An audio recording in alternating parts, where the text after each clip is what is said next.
that in a way reinforces what I was saying earlier, that gender is just downstream of your biology. But here, I'll give you an example. The amount of violent crimes that's mostly committed by men who are males, and you can say it's because they're socially engineered to be that way. But let's say we were born in like whatever primitive times.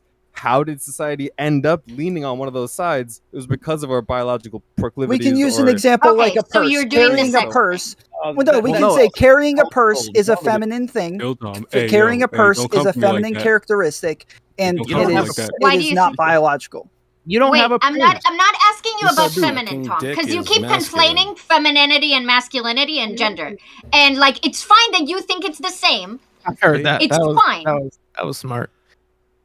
But it's like, I need you, if you're going to say that I don't understand gender and that I'm wrong, you need to talk to me about gender. So, is carrying a purse a woman thing?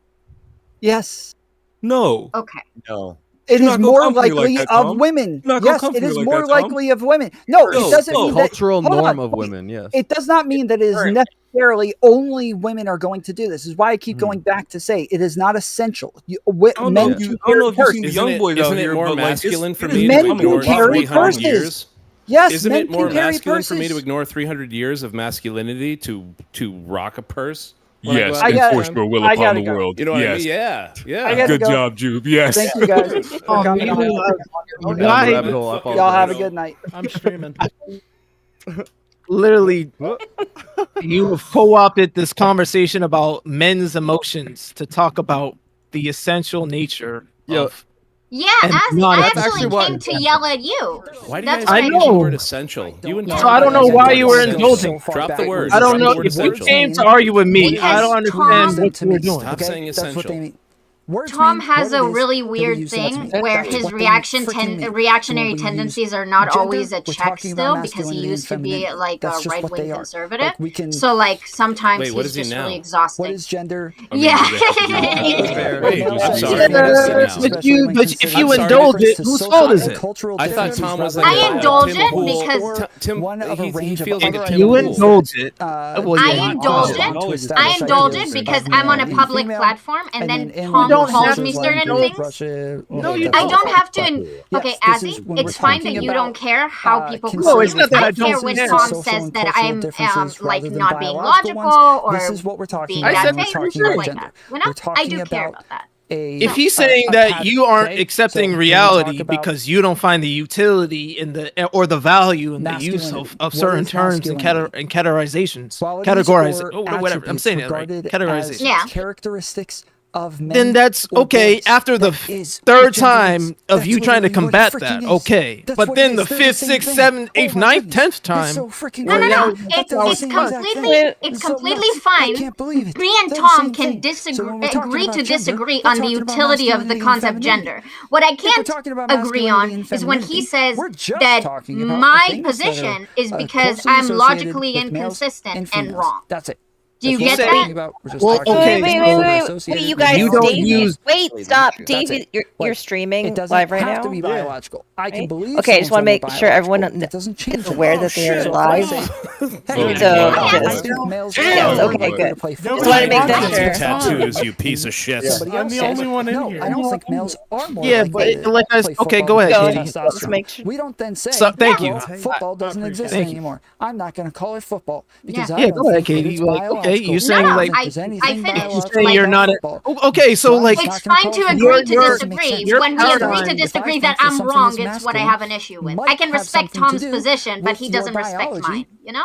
That doesn't change the fact that the definition your unwavering position stands in juxtaposition directly to the ideology that's basically being carried out. And a lot of it has to do with the fact that you won't capitulate to any of it because you're so staunch about it. So that tends to be that folks get more reactionary and are trying to find the holes in your logic, which you aren't going to give them because you believe in it. So staunch. Aaron, to jump on that point, just to jump on that point, the whole thing is, and this happens all the time in these fucking debates, is when people look for the binary yes or no, ones and zeros line of like, give me a yes or a no, or this thing is like, you know what I'm talking about? So it's like, It stops being masculine. Trying to come up with a better analogy than fucking football. Okay, you're ordering a sandwich. You see a sandwich on the menu, and you're like, hell yeah, I want that fucking sandwich. Oh, but it's got onions. So when you order it, you say, can I get that sandwich, but I don't want those onions? And they'd be like, you either get the sandwich or you don't. Fuck you. You know what I mean? Like that's like what they're looking for, and you're like, I don't want the sandwich. That's not what he was looking for. Because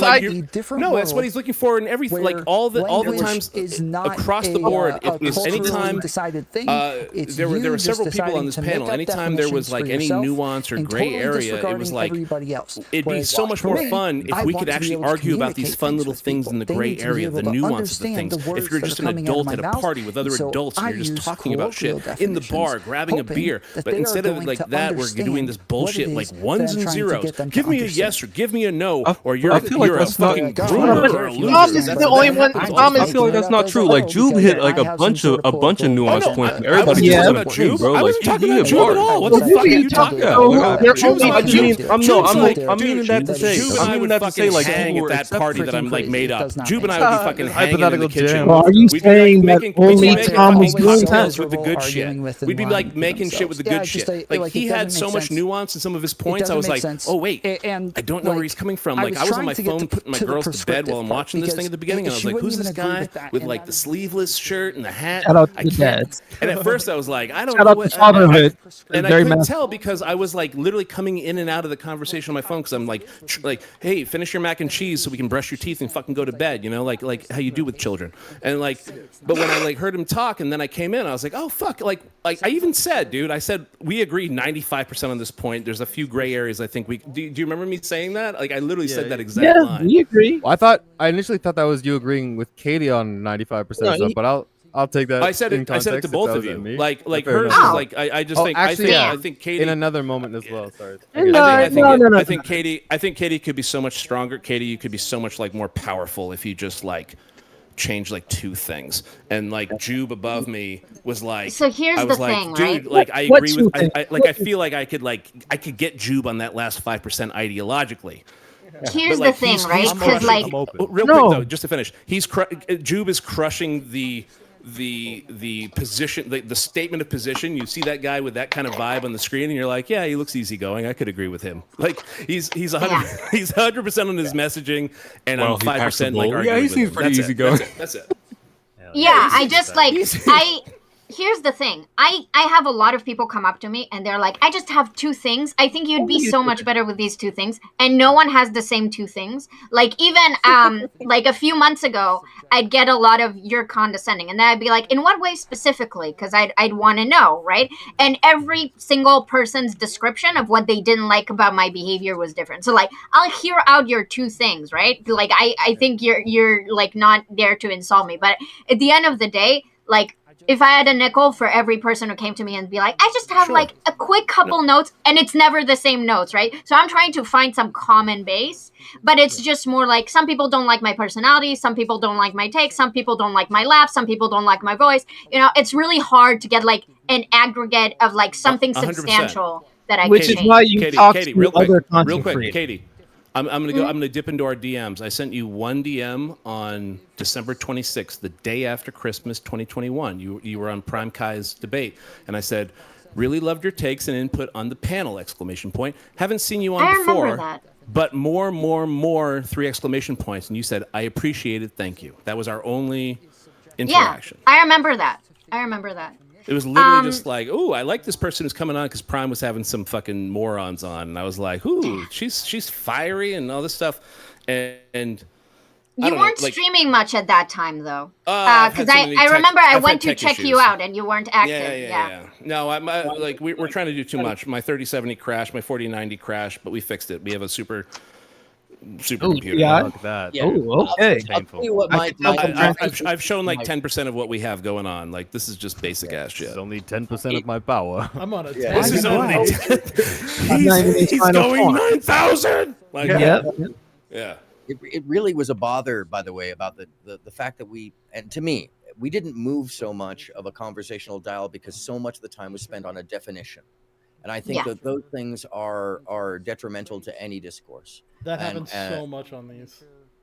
It's like I'll tell you Peterson what the and Sam issue Harris is, talking though. about what is truth, right? They just like got lost on it for 2 hours and couldn't. But it was really frustrating with Tom because Tom was acknowledging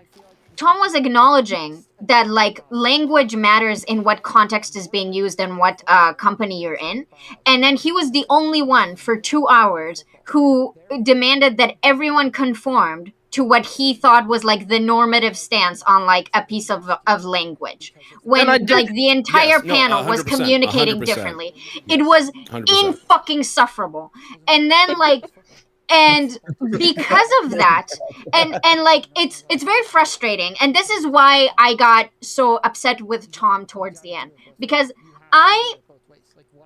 some people might not believe me, I don't like conflict. I like smoothing things over. So I would absolutely, and I've been told this, that I bite too much rhetorical bullets, and it's because I rather conform to someone else's definition and work with it to make my point than to argue about a definition for an hour.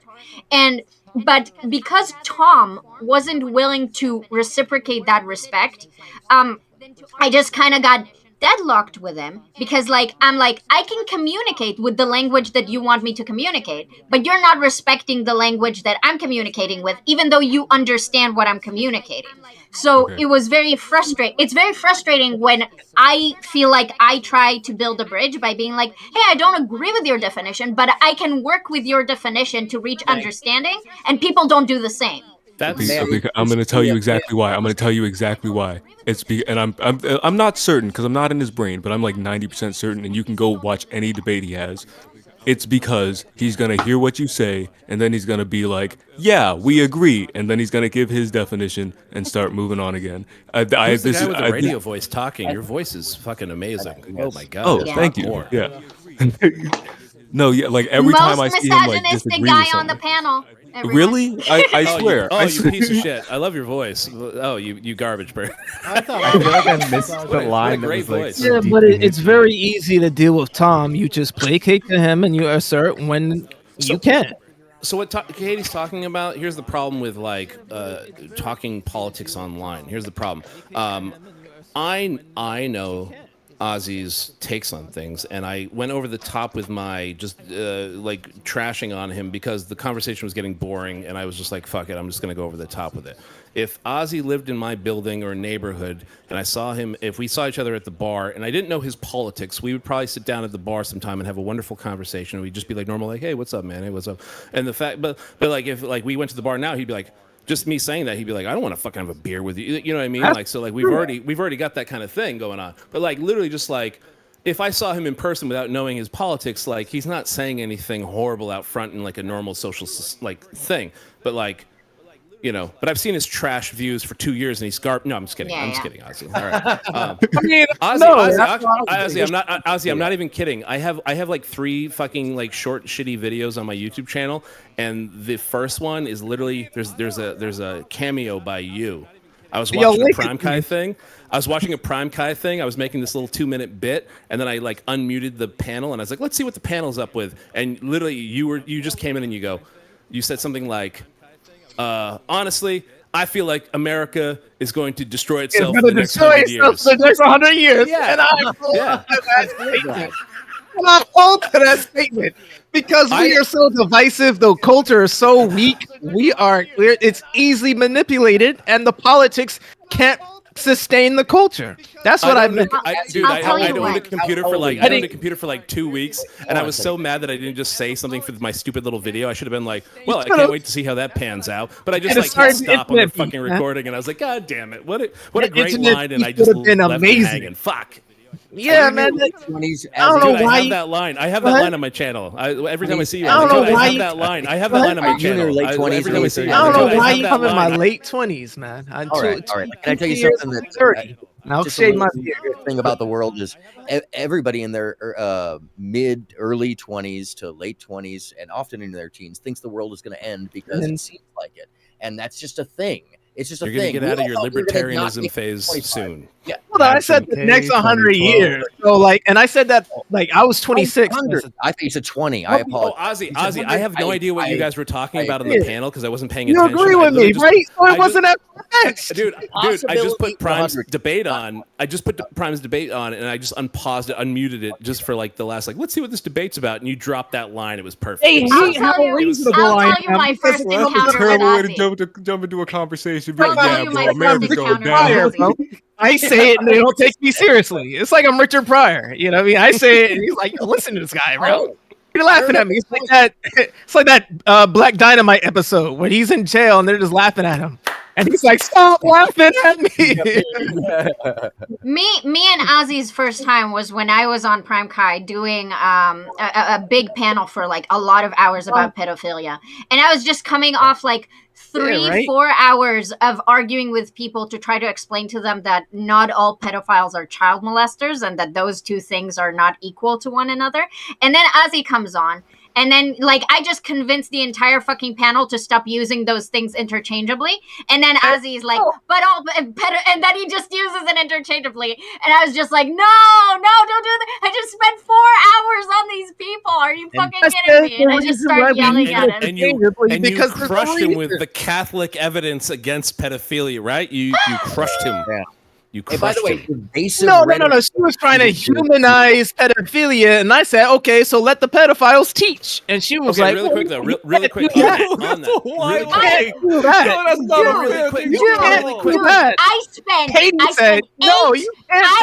I spent 8 fucking hours on that long ass panel. Wait. And you by said the 4 end hours. of it, Now you said 8 hours. Now and I had to come. It lasted 8 hours. Do that, Katie. I had to subvert you. Ozzy, shut the fuck up. Can I finish a point? So it lasted 8 hours, and that was the most meaningful, most amount of like real influence I've ever had on stream, because we convinced I think 3 people who came on that panel and came with opinions that were very radical on the other end of my spectrum, ended up saying by the end of the panel that they agreed with me about like not burning all pedophiles who aren't child molesters. So like, on that point, by the end of it, I was saying maybe we shouldn't have them teach at schools, and those people are like, we shouldn't discriminate like that. We should let them teach at school. That was my greatest panel.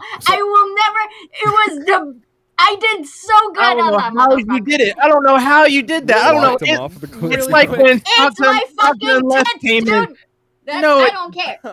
It is what it is. It's like when Sock Done Left came in. No, that Prime chat, that Prime moderation, those people on that, you came in and you took their weak minds and you like. What was the word you said? What is the word you said to me, Aaron? When I said that the games are making people behave in a more autist way. They're emulating autists. What was the word? What was the word? What were we talking? Oh God, man! It was like something hypno psycho. No, talking about polyscopic hypnodation, the actual visual bombardment. Exactly. I gotta write that down. Real quick, to what Katie was arguing about, and advocating for. Real quick, to what Katie was advocating for on that panel that she's talking about, and what I said like forever ago about how we're learning, neuroscientists are like, we're learning so much more about the brains in the last 15 years than we knew for fucking hundreds of years. Yeah. To what she's talking about, there's that line where like what we now as a let's just tie it all together. What we learn as a society call a pedophile right now, the person who wants to have sex with an underage child because of whatever reasons. Neuroscientists are like, they might be able to like literally just be like, oh, we see what is activated in the brain and we can adjust that and we can figure out some sort of policy. So these people who are I guess, what would the term be? Like non-practicing pedophiles? Like whatever? How you could like possibly, you know what I mean? Like how we could possibly like identify it and like work with it and cure it or just like adjust with it. So you'd be like, okay, it's like alcoholism. Like someone who's like, they're not an alcoholic before they had alcohol. These are different things, but I'm trying to tie 2 things that are not quite tight together on this analogy. It's better than the football analogy still, but like the whole thing is like... Oh my God, that was awful. It was the worst. But like the whole idea is like, if we can identify these things on a synapsis level, we can actually like stop it, cure it, fix it. So you could be like, oh, here's the reason why these are what's happening in the brain. Those are the kinds of things that have been like, we're mapping out now more in the last 15 years than we have in, if you look at like the 1930s, like the level of neuroscience in the 1930s, you're like, oh, that's adorable. Oh, good job for you. It's like your puppy figuring out how to pee outside. You're like, that's great, So like the advancements in science.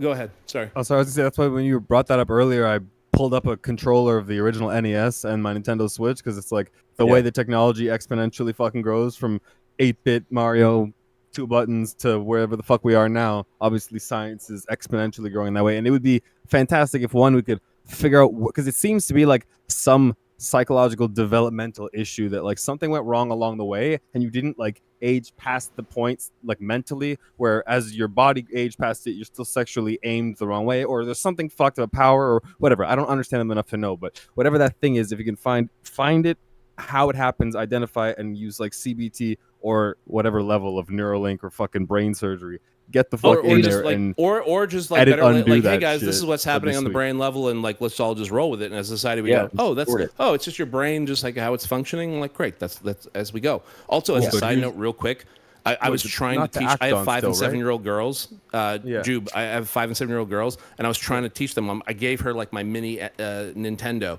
and I'm like, here you go. Here's a D-pad and 2 buttons. And she's been playing Roblox with her fingers on an iPad. She literally just grabbed. I have fucking. I have these. I have both of these fucking like the most advanced controllers, and she learned how to play like remastered Spider-Man in like 10 minutes.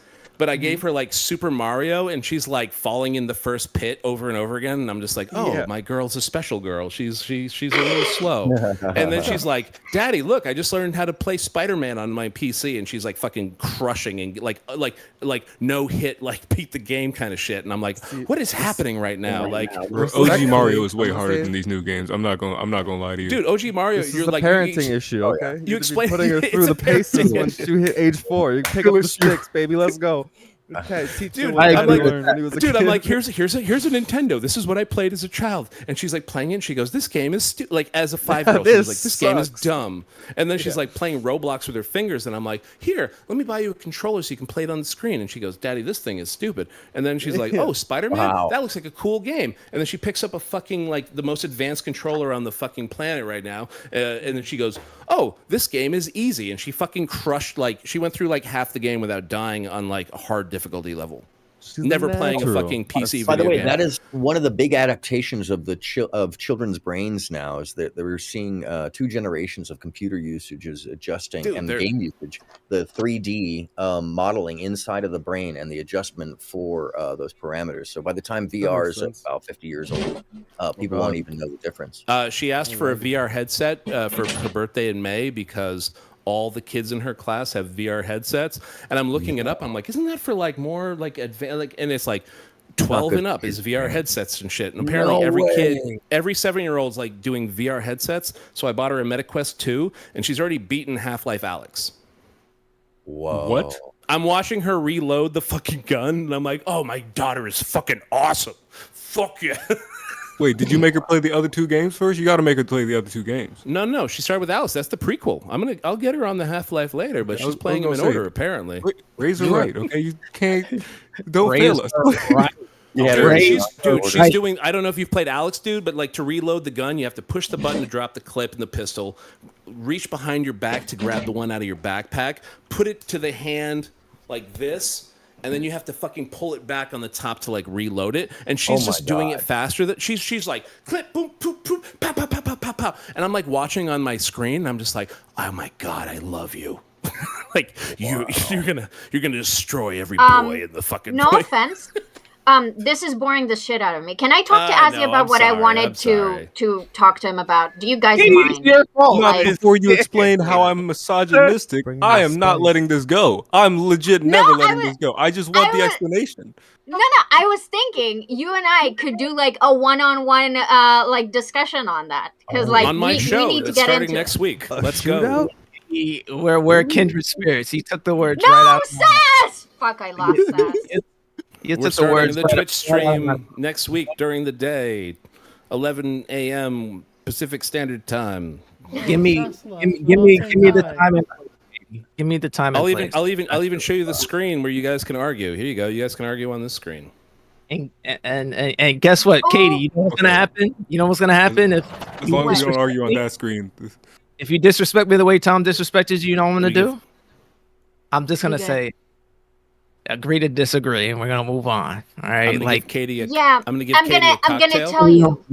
I'm gonna tell you what the thing is. I have a really bad name at this point, and a lot of people really dislike me in this space. And like, there are certain narratives about my behavior, about the way that I engage, like rhetorically. And like, I do think Tom is fair, and Tom has been like exceptionally kind to me, and I appreciate that. But that's why I get very, I guess, defensive when people like lean into those like negative narratives about me. You know, so when Tom creates this thing there, he's like pointing out holes in my logic, and I'm like, 3 people on this panel agree with me, or at least don't know what the fuck you're talking about. So, and I'm quite an insecure person. So if I'm arguing with someone one-on-one and they're telling me that I'm wrong, I'm very likely to think, well, maybe I am wrong. So like doubling down on things, it's kind of like, it was difficult for me to just be like, okay, Tom, agree to disagree, when it feels like there's already so much shit that I get. And then like to have someone with an audience that is big and already doesn't like me to like further like those narratives. And I know Tom doesn't think I'm stupid or anything. So it was very frustrating that he was not. And he was saying that he understood what I was saying, but he clearly wasn't, because like... No, he understood it. No, because I had the same perception that you aren't willing to deal in the value that other people are dealing in. And you're saying that it's useless. So by that, you are now, this is in the shift or the impasse between your paradigm and his. So, but that was the frustrating thing, right? It's not him disrespecting you. He's saying you're not dealing in the majority reality, which is no. But here's the thing, Ozzy. I was dealing with that the entire panel, and then when I was saying, hey guys, I am engaging with your paradigm, but you should know that according to my paradigm, this is fake. Right? Like, I don't buy this according to my paradigm, but I'll work with your paradigm. And then Tom goes like, wait, you can't do that. And he is asking me about my paradigm, right? And then he says, well, your paradigm is irrelevant. Your paradigm like doesn't make like logical sense. And he's asking me to make definitions. He said that verbatim? Well, he was saying logic, but he was also tying morality to it based on his argument. He was doing the Tim Pool thing, which is why I thought like he was like a Tim Pool like right wing like knockoff. Like he's saying you can. He was basically saying you can speak however you want to, but it's not going to be. It's not going to be based in, like he said, the reality. Okay. Yeah, so I think that's one of the things where that's a contentious spot. And the reality was just him saying in the very beginning, where he's saying where he was doing the practice of us trying to acclimate to his use of language, where he's saying you guys aren't using. If you can't use language the way everybody uses language, then we can't have a conversation. That's him saying that he aligns himself to the majority perspective. Majority what he thinks is the majority perspective, because he also thinks the majority perspective is that women are fine being told they have masculine traits. But what he thinks matters, because you're not arguing the majority, you're arguing him. No, he's phrasing it as a yes or no. Like he takes whatever she's talking about and says. I feel like this is painfully obvious. I'm not arguing Katie's side. I'm arguing Katie. I'm not arguing the collective of the legion of Katies. I'm just arguing Katie. Okay. There's like 3 of us, I swear. Yeah. So I'm just saying, like, I understand your point, and then to like give another example to bring up the football fucking analogy after saying I understand 5 times. When the football analogy was fucking trash the first time, he's looking for that binary ones and zero, yes or no answer, while saying I understand your point. He's literally projecting to his audience. I understand the nuance of this discussion. But here's the thing that's going to frame it, and I'm going to funnel you into a yes or no answer. And every time that Katie fought back on that, without whether she acknowledged or realized it or not, whenever she felt it because she pushed back, she would not agree to his yes or no premises. And every time that happened, he would get upset. The fucking name the fucking 10-book dipshit fucking loser in chat was like, yeah, get her, Tom. Like, okay, but before we move on, can you tell me what was his question on the football topic? What was his question based around football? Wow. Let me watch that video again. Do you want me to explain what this was literally when I came into the. a little bit. Yeah, I can too. Wait, don't steal man it. Don't steal man it. Say I know what I can because I argued with Tom over the same. Your heart. I argued with Tom over the same. It. Yeah, but the issue is the language that he used to describe it was almost insane. Like I understood what he was saying. It just wasn't a reaction to what I was saying. Who was this talking? Was that E? You don't realize it. You and Tom were doing the very same thing, as in you guys were unwilling to see ground on your position. Come on, no, and Ozzy, you were don't do that trying to make shit. Come on, no, it's no both sides thing. Do the both sides thing. I'm saying fucking Pepsi Zero fascist bullshit. Don't do the both sides thing. I have ceded ground for the entire 3 hours of the conversation. Don't do that. I have ceded ground for the entire 3 hours of the conversation, and then one time when I asked you a question, I virtue signaled and say, although I don't think gender is even a thing, and then Tom wanted to nail me to the cross on that.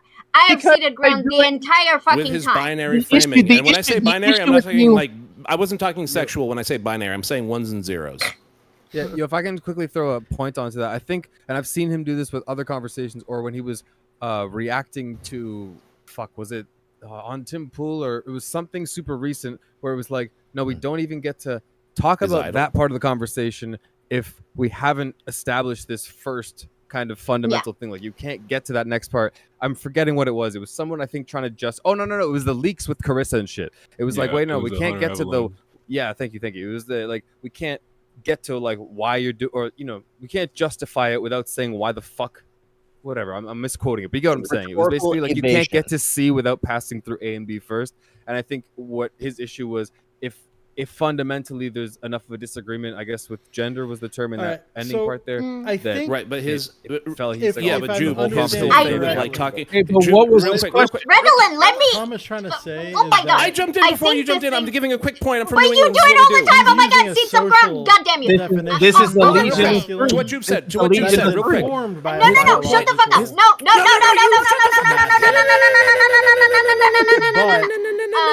No! Me first. Social okay, you either male or here's like, thank you. Yes, I win. I'm masculine. I'm the masculine one. Okay. So it's like a two-step process. Here's the thing. When I talk, again, I'm very comfortable using other people's frame of reference. And because a lot of people don't do that, people assume that me doing that is somehow like, when I then say, hey, I'm working with your frame of reference, but you should know this isn't my own personal position. I'm just working with your framework. They're kind of like, kind of shocked and confused because that's not how most people operate. So they either think it's like a bad faith thing or that it's like, oh, so you've been leading me on the entire conversation when you don't even believe this. And it's like, I've stated my position in the beginning for the sake of expediting the conversation, I'll work with your framework. But then when I sometimes remind them that like, you should know this is that I don't actually agree with the initial premise, then they feel like betrayed because they'd never agree to the initial premise. And I don't mind working in hypotheticals, like I don't mind saying, okay, if gender was real, what would that look like? I'm fine arguing about that. Okay. Well, by the time I got your 14-inch cock out of my mouth, I forgot my point to Jude. When you that's why I was trying to jump in because I was like, it's a quick interjectional point, and now I forget. Fuck. I've been drinking since noon. It's July 4th. I'm sorry. Yeah, when you take their paradigm, as far as like the way that you're framing your situation to engage with them, what happens, I would believe, I think, because I've seen this before, is that people then get very offended. Because one, you were coaching. You feel like you were with them. Who's people? Aaron, like people. Who's people? Who's people? People sounds like it's like carrying. There's a lot of people. White men, people. I mean, like I've seen it in a lot of. Yeah, I've seen it in different discussions with her. I love Aaron. He lives 10 minutes away from me. We're gonna hang out soon. Yeah, we do have to. We know a lot of similar places. And by the way, this is the first time I've seen the whole thing, and that looks fucking amazing, man. I'm telling you. This is 10%. I want to hear your point. Stop talking about your personal relationship weirdos. Okay. Yes. His dick tastes like Parmesan. I love it. It reminds me of my time in Italy. They're no longer with. They thought you were with them.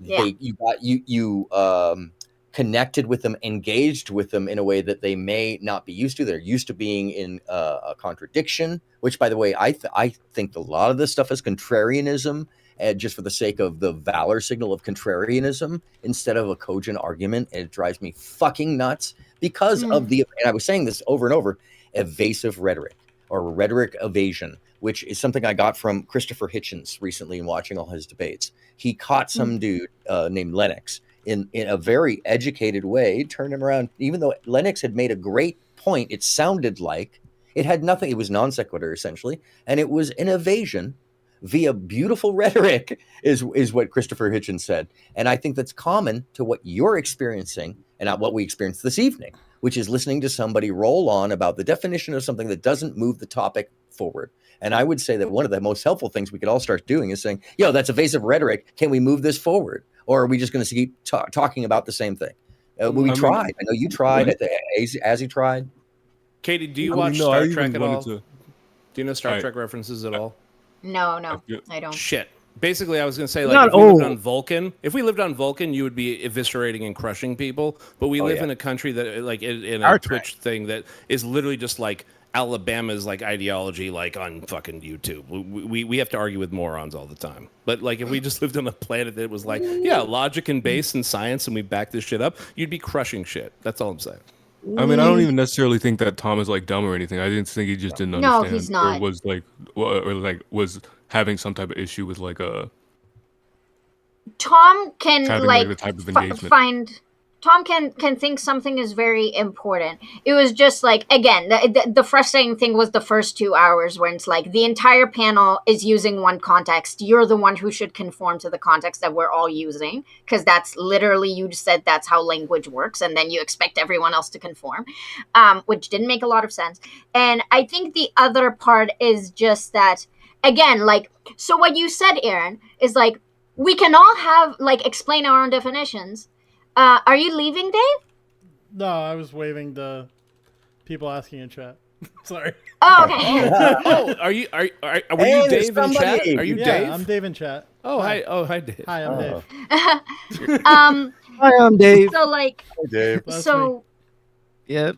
Yeah, so there was a way to move that conversation where Tom had explained his version and then everyone explained theirs, and then we would just found a way to move forward. But Tom really needed everyone to like conform on his definition. You know why we move forward? You know why we move forward? I do. Because the Pope says so, right, Ozzy? Well, we didn't move forward at the end. We moved forward. You pinned him down eventually. I mean, technically I'm Catholic, but you know. Semantics. I was raised Catholic, you're religious or you're not. What? That doesn't even make sense. No, Catholic means universal church. So literally every Christian is Catholic because how convenient for them. That is all part of the body of change. That is the most whole body of you're not Catholic. Church isn't. No, we all understand. If you know your Bible, church isn't the building; it's the people. But I'm not following them. But that's a propaganda line. It's a hook, line, and sinker. I mean, well, you gotta know.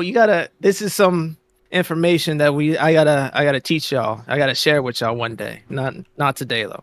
But anywho, we move forward because I placated and Jube placated. Jube asked questions. You placated. You started dealing with his language. He felt safe. And you know what then you know what I said? And I said, now dealing with this, now we need to make a delineation between what you're describing and what we are trying to describe. And then what you did was different from me. You kind of like, you brought him into a safety zone, and then you kind of like ripped the the no, Ozzy. What was, so wait, you wait, and wait, I, what was the so safety you and I zone? can What's talk the about safety what zone? the actual Real quick, thing safety that zone. happened. He was What's that? eating dinner and you ripped the tablecloth off and you say, you know what, eat it off the floor. Wait, no, By what's the saying- safety No, zone? that though? was none of what you're saying has value, and the utilization of it has no value. That's what you said. That's not what happened. Did What you is not safety say, zone? Katie? But no, it's not. Did you say that the way you are categorizing this and the uses of language has no value and has no utilization? For You said Yes, that. of course. That was That way after pulling the Tom claw. lost his shit. What is this victimhood No, bullshit? because he kept coming. That is the point where he said you are not based in reality, and which brings us back to the very beginning of the question. He's saying because you're saying what I'm saying has no value, and he's saying what he believes is the reality. That means you aren't dealing with reality, which means you can't have a conversation. Okay. Okay, Ozzy, so wait. Can do I you just realize interject that this you real and quick? Tom say different things? Yes, sorry. Yeah, I'm I would love to point out the hilariosity of someone that believes that everything is subjective should have like should be able to say like, oh yeah, you're not working in reality. Like if he believes that like all the words can kind of mean can kind of have every definition as long as they belong in some different like clique or like setting or scenario, then like what does it really mean to have any conversation at all ever? Because if we can all come with our own definitions, then I don't know what the value. It's very common in Twitch chat. I don't know why they do that. They do it to mostly women, honestly. But it's a thing in Twitch when like people have a certain perspective on life, and they can't dispute yours. They'll tell you you're the one not working in reality, right? Yes. That's just like a way to discredit someone, to just say you're not engaging with reality. Right. Okay.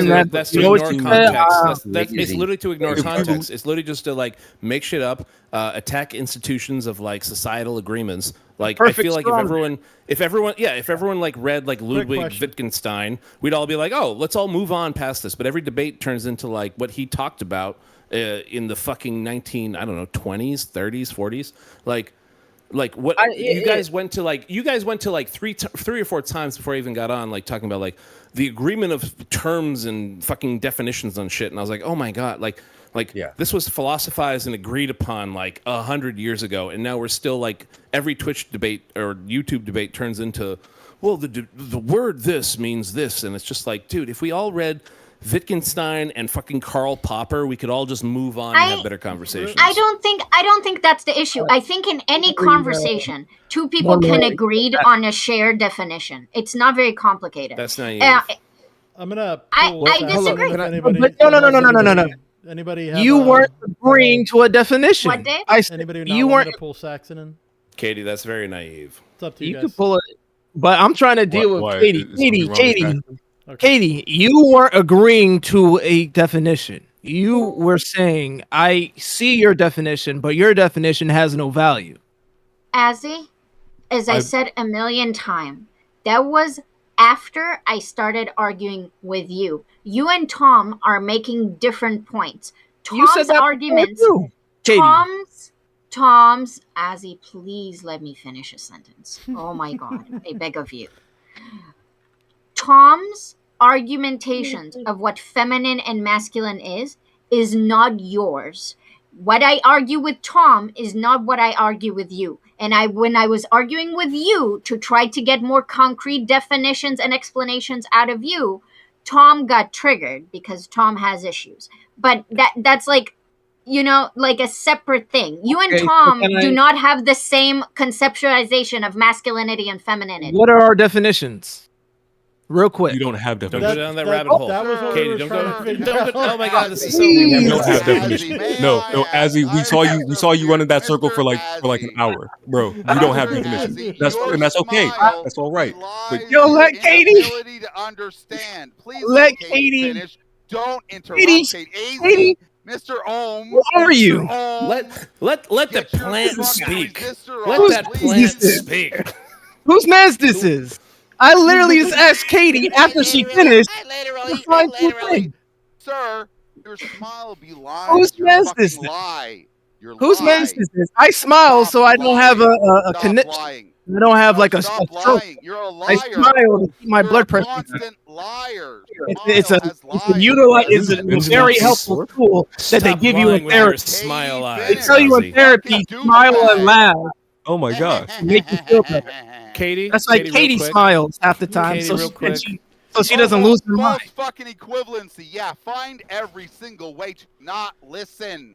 Take your fingers out of your ears and put them on your balls, please. Katie, real quick, the reason why what? Katie, did you finish your statement? There's a lot of things being said. Yes, I finished. Thank you. Katie, all right. real quick. Katie, can you answer? All right, go ahead, real quick. I jumped in like 10 seconds ago. Stop. The reason why I used the word naive is because from your premise, like, and it's a wonderful premise to have, but the people that you're going to be arguing with who vehemently disagree with you are coming from a place where things like hypocrisy don't matter to them. The reason why I agree. I can't remember if you said or if somebody else said, but they were saying like when Tom got upset with you, it was literally because you were challenging his methods of what I've been talking about the whole time with that like ones and zeros binary thought, where he's trying to get you to like agree to like he's either going to get you to like say yes or no on something, and then he can like take that and use it however he wants. And with someone who doesn't give a shit about hypocrisy, that yes or no based on your answers, he can use that for however he wants to frame shit. Like that's the problem with dealing with people from this like that's the problem with dealing with people who don't give a shit about hypocrisy, because they're going to attack the institutions that you and society and us and we agree on these things. And he's going to say like look at the M. Vigeland Tim Pool fucking debate when he was like, here, this is pornography and you agree with it, so you're a fucking pedophile, right? And it's like literally every sex expert in the world is like, that's not fucking pornography. Every child should learn about this stuff by the age of 6 or 7, so that like sexual abuse numbers would drop dramatically if they knew this stuff at this age, kind of thing. Seen that but book, like, by the way? he's yeah, it's fine. It's whatever, dude. It's literally just like, isn't it like a fucking like dildo kind of thing? An image of someone giving a blowjob to somebody else. No, it's not somebody else. It's a fucking inanimate object. It's like a strap-on thing. It's not a person. It's just like a thing. And the whole point of it was they put it in their mouth and they said, "This isn't for me. I'm non-binary. Like I'm not into sex." They were like, "I'm asexual. This is not a thing for me." Like the hypocrisy of our the hypocrisy of our fucking generation is like, dude, we were stealing porn from our dad's fucking like sock drawers and closets and trying to steal every fucking Playboy and Penthouse when we were fucking 10 years old. And now we're like trying to legislate like people out of existence with like the same, like it's bullshit. Back to my point though, the whole point is like, you can't argue with people if they're going, Katie, every time anyone, whether it was Tom or somebody else, tried to get her into a yes or no with no nuance or ignoring an institution like all of the medical experts, all of the when we ignore experts, that's when like the people, I'll just say the right, when the right's like, well, let's just ignore all science and this is like the morality and it's based on Christian nationalism. That's the word of the day. Like when we do that, we're ignoring experts, and we're just going to use like 35% of this country is going to like just scream into the void that they're right and ignore institutions. When we ignore institutions, that's when we have problems. I'm going to. The issue does legitimately. Oh, all right. But, yeah, sorry. Well said, Redolin. No. Well Thanks, said. Plant. Okay. I love the coalition. I love the brotherly love. Okay, I don't understand this idea I didn't of see who was saying talking, but it yes sounded or like the no new person. means I that didn't there's recognize not the voice, so I'm nuance. assuming he was Plant. Yeah, it was the Plant. The thing is, Katie did the same thing to me when she was trying to get me to give a concrete example of masculine and feminine. So here's the thing, Let's go with that. No, I agree. I agree. So here's the thing, Azzy. This is what I understood, and it took me a while. And this is what frustrated me when Tom came back in. Because Tom was initially telling me that I was trying to bait you into say something that you're not saying. And then I convinced him that you actually are quote-unquote dodging. But as you and Tom came to like a head about, he was basically feeding you answers and you were rejecting the answers. And I think it's because you have a vibe about, and again, I'm going to blame your religiosity. I think you have a reverence to the concept of like masculinity and femininity, but I think you can't actually define it in a meaningful way. And Tom is more like, again, on the biological aspect of things. And that's where you guys kind of clash. Meaningful as in we can't move forward in the conversation if I don't define it a certain way? Because I feel like no. I was gonna back off of you. Meaningful how? Understand anything? I'm not criticizing. Shut up, bro, and let Katie answer. Bro, I gotta say, Katie, that was. Katie, that was very well phrased. Okay. Katie, It's okay. Katie, that was. Oh my gosh! I can't believe it. Ozzy, You are silencing black voices. You are silencing black voices. I cannot believe you. You are not a good ally. You go. Ozzy, I'm not criticizing you or saying that you stopped the conversation. I just like particularly am interested. Like, it was kind of interesting when I realized that you actually have a more like an indescribable essence kind of view of masculinity, of femininity. She didn't say quoi of masculinity. Man, it's the glee he has. What did he do to make the niggas that? What did I do? I unironically think. Soy flake. You're not even a fucking man, Ohm. Oh, stop. Katie said that. happening? Katie, your first point was very, very good. I was like, wow, that's great. And then Ozzy, you took like 2 words the wrong way, and then just went flying off to meaningful like, how? the most extreme, like reactionary way. Meaningful how? No, I probably agree with that. Redolent. I probably agree. Katie, hold on, I probably agree with him doing it on purpose. But whether he does it on purpose or he just doesn't know, that's the interesting thing. Did he do that on purpose, or did he just did he miss the 2 words that Katie like so eloquently said? That's the interesting part, not the whatever we're yelling about for like the past like 2 minutes. Like it's literally like. I don't know if Katie can repeat that point, but it was so good. The difference between Katie, please try to repeat the point between like your Ozzy and Tom's disagreement again, so we can all just kind of like. I understand the disagreement. I'm asking her to. Oh, no. Apparently you didn't, because you took it to like you took it to an extreme point. You missed the whole point. What? Yes, that's what's interesting to me. So if you're hitting a wall there, I feel like that's the thing that we should be breaking down. Wait. Hold up. Time out. I just want to get this out of the way. Yeah. Okay. You are wrong. It seems like a few of y'all are actually quite wrong in that. Like, it seems like you want him to understand a thing, but it also seems like you keep explaining it the same way. So like, if you expect him to understand it, like you have to explain it a better way. Sexy radio voice is not going to convince me. You don't know how to explain it. I don't. Like, that's the thing. Wait. Shut up. I don't understand what you want him to understand. 3 words, you asshole. Oh wait, please.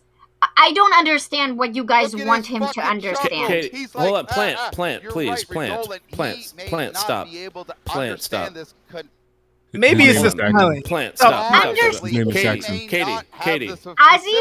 Katie, you said the best thing all night. The whole thing tonight. I'm not trying to say like Ozzy has to be convinced by what you're saying. I'm more interested in the thing that you said about the difference between Ozzy's problem with what you said and what Tom's was. You said that so well. That was the best breakdown of anything that any of us talked about. No, Ozzy's just more. I said that he's more both vibe. Went in different like extreme directions, and I'm just trying to like I don't need him to agree with you, but like that small thing is like everything tonight on everyone's disagreement. I think it'd be like really interesting if you could try to pull that back, try to explain what you were talking about more with Tom's. What thing are you talking about? Are you trying to shut up, you stupid douchebag? Are you trying to co-op Katie's Ozzy, I see what I feel. Ozzy, I see what I felt like on my way in on there. Like I feel like that's a reflection of you earlier tonight, and I apologize, Ozzy. I was fucking around, but this seems serious. Okay, anyway, like Katie, please just try to like give that explanation one more time. It was so good. So and then we can break down like that difference without like Ozzy as the person we're talking about can respond, but we should all respond to that. We should all respond to that difference. We should all get like 30 seconds to respond to like that nuance. It was really, really good. That was the most interesting thing of this entire night, and then like we just derailed it. The play of the hour. Yeah, that's why I just asked the question again. What are fatherly traits? Keep referencing a thing. You keep your little fucking boy Yo, you talk over everyone and say nothing. Katie, just try again. Just pull that back. It was great. I wish I was recording this so I could just play it. First of all, oh my God, shut the fuck up, please. Like, I appreciate you, okay? But you can't tell me to repeat things and then talk, because that doesn't let me speak. Like, you haven't started speaking yet. I was interrupting other people. Well, now you are interrupting.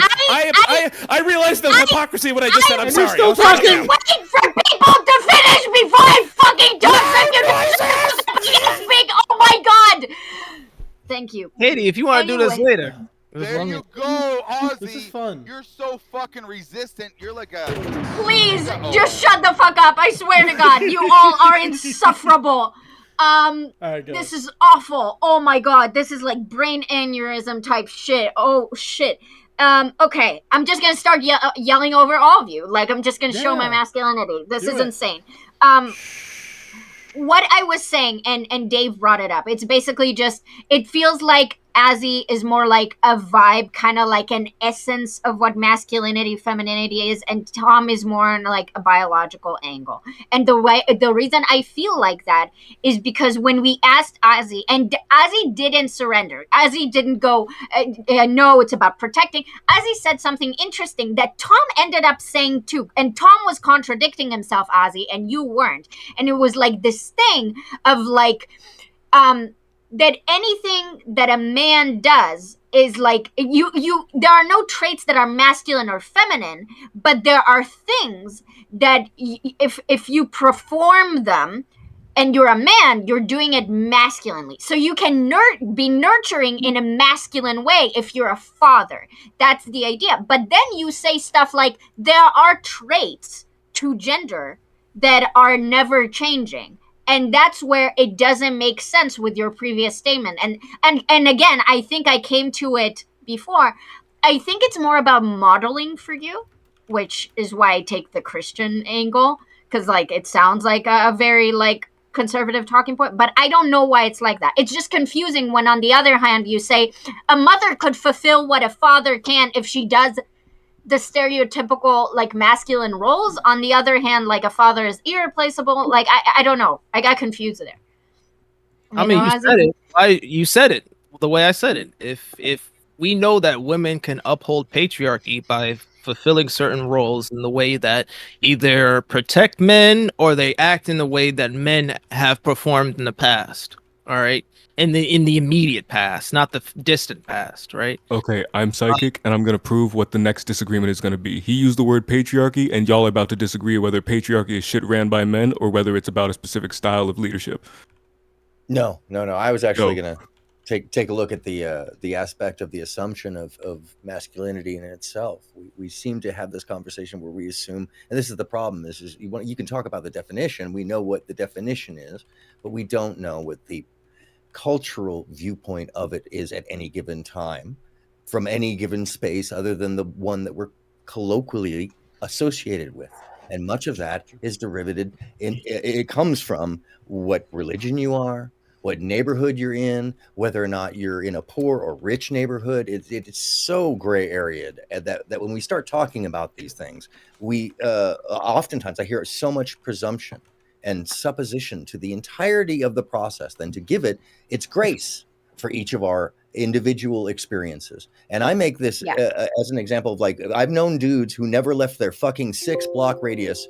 He never even went into New York, living in Brooklyn, and they saw the bridge from where they lived, but they never left because they were told that it was dangerous. And I make this example because this is the same mindset that I was going to tell you earlier, and I actually dislodged my thought to talk about the contrarianism, but it's the fear that somebody else has implanted into you often that I hear as assumption. And instead of admitting that it's a fear state of, I don't know, that lack of grace for the other person and yourself is projected outward as a obstinance, in my opinion. That's what I think it comes out as. So here's the thing. Thank you. So well Ozzy. said. Thank you. Here's the thing. When I say that I don't believe in masculine, feminine, that I don't find those categories useful, and then you say, the patriarchy can just be fulfilled by women who would just uphold the structure. I guess if those women have the same ideals as the men who are running, I don't think patriarchy, the concept of the patriarchy socially, is just like run by men.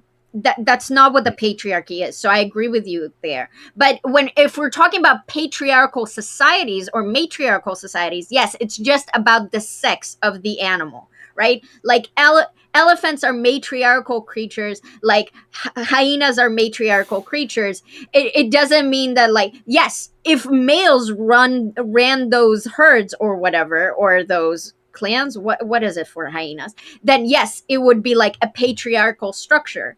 But the patriarchy is something different. The patriarchy is not just like this is run by men. It comes like with a set of value, a set of like you can have and benefit to men generally, right? Yeah, like you can have like black people be in all like not have a single white person. You can still uphold white supremacy. Like it's like tokenism is not enough, right? Oh my God. I'm sorry to cut you off, Katie. It just made me realize the patriarchy term is the entirety of the proof of your point. We would have termed patriarchy as a actual patriarchy, a ruling state order from a kingship and or matriarchy if it was ruled by a queen. Just 50, 60 years ago, the patriarchy was not, 70 years ago, let me correct that. So we wouldn't have even used that term for what it is being used as, which is an alternative or controller, essentially, to feminine state or a masculine control system. And correct me if I'm wrong, I don't think that there is any difference between seeing the adjustment of gender quality in language or seeing the feminine and the masculine as a changing thing, any different than the adjustment of the colloquialism or the wait, Aaron, I completely lost you. I have no idea what you're saying. Can you repeat that? I'm sorry. It just hit me that the term patriarchy is originally something that is used to define the difference between a king or a queen, not a male system of control, which it has become. Yeah. It is exactly the same adjustment, a locution of understanding. That was the obstinance in the situation. It's the same damn thing, because we were talking about whether or not gender can be masculinized or feminized, whether there's a definition to either side, and these things fucking adjust over time. And I believe several of us said this, and actually there was even an agreement upon it. Yeah, yes, but Azzy's whole point is that some things are permanent, are forever going to be that way, which is what I took issue with. It doesn't make any sense, even under his own definition of what things currently are. That's the issue, right? A small. So that's what I'm saying is like even the term patriarchy is a proof of that point, that these things are a sliding scale that simply never stay put. Yeah. Not a different term for patriarchy 100 years. But I wonder what Jube has to say. I appreciate that. Super small side point was that, Kate, I'm sure you agree. I'm sure you remember I agreed with like that confusion in that moment as we were trying to determine what was the like masculine trait that can't be ironed out by like balancing out the socialization, and that we didn't find a resolution to that kind of like line of question. But I kind of wanted to steelman Tom if possible, and maybe I'm misremembering, but I feel like in a way this point that we just reiterated as kind of agreeing as a group is in a way what he was saying, that like these things that are called masculine or feminine are just called those things because of the cultural context, and that he was saying that they're not inherently attached to sex, but that some of basically hormonal differences, as like the most kind of like pop science. Tom said that it's a never changing quality, that men would be more aggressive because of the biological difference. Yeah, so that's what I'm saying, was that I think what he was saying was that generally what is masculine and feminine can shift over time, but that if we were to like balance out everything and flatten the whole landscape as much as possible, that the difference that's left over simply within our biology that ends up influencing our neurochemistry, as much as that influences our behavior, that would have to either be overcompensated in socialization to like hyper basically is, I think the point he's making is that the only part that's biologically not essential but like we're predisposed to the more common behaviors based on effectively just that hormone difference that's like. So Ty, the issue is you said about neurochemistry to like Harry Styles wearing a dress or like men wearing feminine clothes. Exactly. So you know what I mean? No, I mean, I realize you acknowledge that things change over the time, but when you try to tie it back to like you said like neurochemistry, I'm like, okay, what do you mean by that? Exactly. And that was the point, was that some amount of basically our behavioral patterns in terms of like you were saying before, emotions, not actions. Like putting on a dress is an action, even if you could call it a behavior over a period of time. But it's like basically the aggression that is derivative of testosterone or even higher sex drive, that's like not a decision of like how you're going to present yourself aesthetically, what language you're going to choose, how you articulate yourself. Aggression is not a feeling, it's an action. So I reject this. No, but that's similarly to the similarly to the pedophilia and child molester thing. It's like aggression is an emotion. Attacking or assaulting or like how you express the aggression is the action, right? No, Tom. Anger is an emotion. Aggression is an act. When I said to him that male aggression and female aggression is not inherent, or I said that it's not an inherent trait. It's a problem that men have to deal with, and that it's become so long. But he said it himself that aggression is not an emotion, and that logic tree. No, he said leadership. He said leadership literally is just not. Looking at this the other day. By the way, brain activity. Eileen Fisher's work on where love comes from, and there's a whole bit about this, about where love, pain, and aggression. A lot of these things, where the same areas where addiction is felt in the brain, right in front of the medulla. That is the same area that a lot of emotions come from, including aggression. And so it is an emotional state, but I would agree with you. It can also be an action because you could be aggressive to somebody. There's aggressing like as a verb, and then there's like anger is the fundamental emotion that underpins whatever frustration and that becomes aggression. Let me try to. So here's the thing, Tom. I apologize. Tom. At the end of the day, would say that like after we've done all the socialization stuff, men are going to be more aggressive than women, which is interesting. Sorry, go ahead. But which is interesting, not because Tom does this a lot. Just because if me and my sister never cry, if I cry once a year and my sister cries once every 9 months, that means that my sister cries more than me, but we would both be categorized as not very expressive of crying, right? So Tom's also way of framing it as like, if men do something more than women, that makes them aggressive. Like if men like significantly aggress less, that doesn't make them aggressive just because they do it more. That's like something I didn't like that he was doing. That's like, if a certain gender does this more, that means they are this. Do you get what I'm saying? That's what he was saying. It doesn't make them essentially. He was saying it doesn't make them essentially that, but it's like on average, if we look at the whole population, there's a predisposition as well as socialization. But he was also saying it without actual data. He was just saying it on based on like yes, but here's the thing. I think the data. But here's the thing: essentially those hormone levels and the effects on them, and also people. No. This is nonsense because like you can divide it in any ways that you want. Like we are dividing it on gender lines because that's what people want to examine. But if you go to prison and like, it's kind of like it's very much in prison all the time. I don't know. It's very like.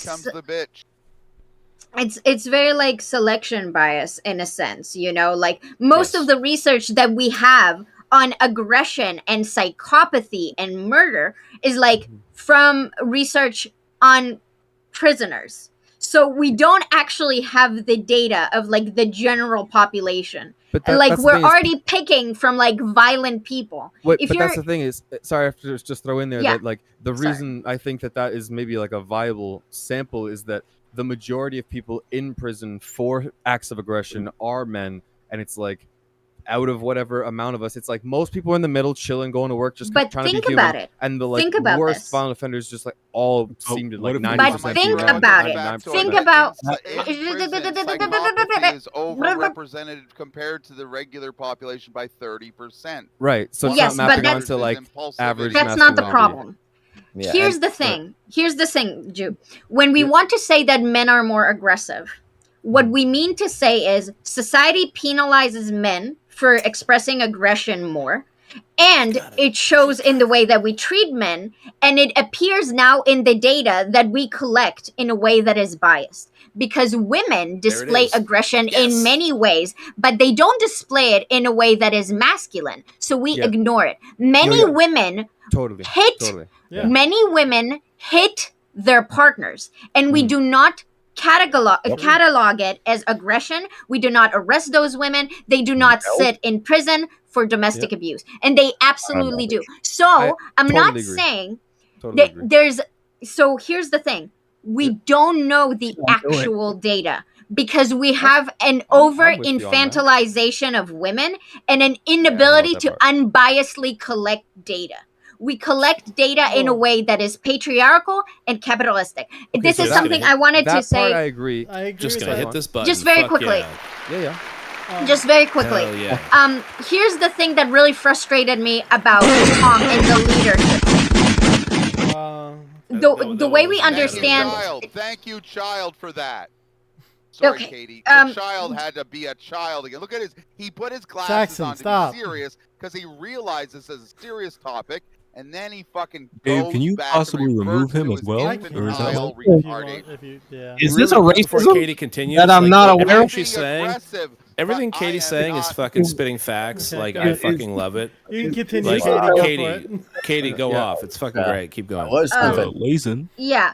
So, like, when we're talking about leadership, the way we assess leadership is through a patriarchal lens. And Tom knows this because I made this argument when I was talking to him and Destiny about it. So we don't actually, when we say leadership is a masculine trait, what we mean is when we build a society where men are successful in a certain way and they end up being leaders, we don't appreciate women for like, we reward masculine leadership or what we perceive to be masculine leadership. And the more women imitate masculine leadership, that's when they become leaders. But that doesn't mean, it doesn't, when Tom talks about descriptives and the data that he's spouting, the data is biased. That's the point. The data only collects itself in a certain way. That's the issue. Yeah, there's definitely a human, like the subjectivity element where there's a flaw in how we're, like you said, negating or neglecting a whole bunch of female aggression or not considering it. It's okay. Going back to a point I made earlier, and I've had this conversation with Erudite and a bunch of people earlier. No, and this is really just, I'm trying to reinforce and show how I actually agree with what you're getting at here, like fundamentally under this whole thing, is that we're all human beings having a human experience. We all experience sadness and anger and happiness and all these things, and we're trying to optimize for some form of happiness that's whatever built into our either consciousness or our brain matter. I don't fucking know, but it does seem to be that most of this shit is just a measure of maturity and like versus immaturity, and then they're expressed by men and women in different places. And like you said, like women are going to be aggressive and literally like slap and smack or maybe throw something, use an item to create the damage that they can't with their bare fists, whereas the guy will just punch through the person, fucking knock them unconscious. Here's the thing, though, it's so much more drastic, and because of like you said, patriarchal like lens. It's even more biased than that. It's even more biased than that because what you're talking about is women expressing violence that we don't aggression women that was because the they're example, social, but there's multiple multiple facets. The reason why I interrupted you because we socialize women to express aggressions in ways that we don't categorize societally as aggression. You know, the thing about women being passive aggressive bitches is because women are not allowed to punch. Women are not allowed to just start yelling like a fucking crazy person. That's like not okay for women to do, and that's a lot more socially acceptable for men to do. In fact, men are actually the ones that are suffering the most. Going back to the entire conversation that started this whole thing, men not being allowed to properly experience any other feelings makes it so they convert a lot of their feelings into the only few things they're allowed to feel, which is like rage, jealousy, things that turn them towards violence. Because if men feel ashamed or embarrassed or sad or uncomfortable, like I was just talking to my boyfriend the other night about his boss has been sexually harassing him, and my boyfriend cannot even conceptualize what is happening as sexual harassment because men dismiss anything that happens to them in that way. If you hear men talk about experiences of being sexually harassed, being sexually assaulted, they'll laugh it off. They're not even allowed to communicate about it. Yeah, in a serious manner. They're not even allowed to conceptualize what is actually happening, and they're not given the tools for it. So it's really hard when Tom talks about descriptives, but the descriptives are coming from a biased perspective from the beginning. That's the issue. Sorry, I was interrupting you. No, that's what I was saying earlier about the assumption. How dare you? Assumption that and for instance, I don't see any of those things the way he does. I didn't grow up in a time period that people behaved that way. I don't think that any of the way the behaviors of this culture currently are norm. It's all brand new and people are treating it as norm, which is revisionist in my point of view. Because when I was a kid, when I was a teenager, it was cool to be aggressively sexual. It was cool to be forward. It was cool to be the guy who walked up and went, "You're mine now." And that was the thing. And that was fucking a thing. Yeah. And to deny that these are parts of our behaviors, and also in my time period, I was called a theater fag.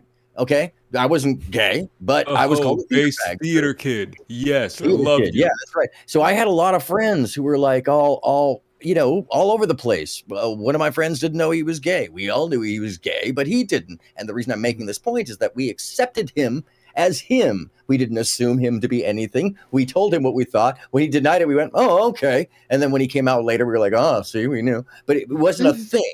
It wasn't his personality. It wasn't the entirety of his being. It wasn't the valor signal that made him behave the way it is, which is an assumption in the bias that you're talking about that is even deeper than just simply having an ideological concept of oneself. It is and I'm sorry, I'm going to take this from Redolent here.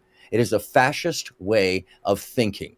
It is nothing more and nothing less than fascism in its early burgeoning state. This is what my grandparents talked about when they looked at their neighbors and friends and packed up and left and came here because they saw people ignoring their own biases to the point of banality that becomes evil. And frankly, it's very simple to talk about these things in terms of like, oh, well, he just wasn't getting it. He wasn't coming to my side. No, I think there's a capitulation to just simply not allowing for the other things because of religiosity or cultural background or obstinance or just needing to be right. And it's very concerning to me when I hear these conversations, by the way. Yeah, there's a lot of dogma for sure. And it's very much like you're either with us, you agree with this dogma, or it's blasphemy, you're a heretic, go fuck yourself. It's very, you're with us or against us, fucking.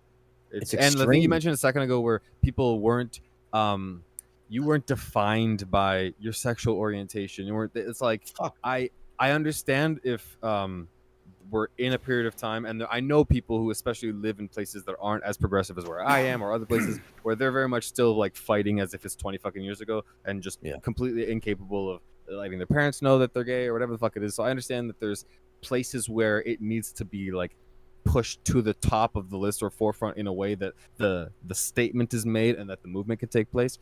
But I do think over the last 10 years, where again I'm in fucking Toronto, Canada, it's obviously like a very fucking woke and forward place, but it does seem like Ray, respect. Are you from around here as well? Let's go. No, man, I've toured the world for many years. Yeah, I'm from Vermont. We used to go to $2 Tuesdays with the Toronto Blue Jays.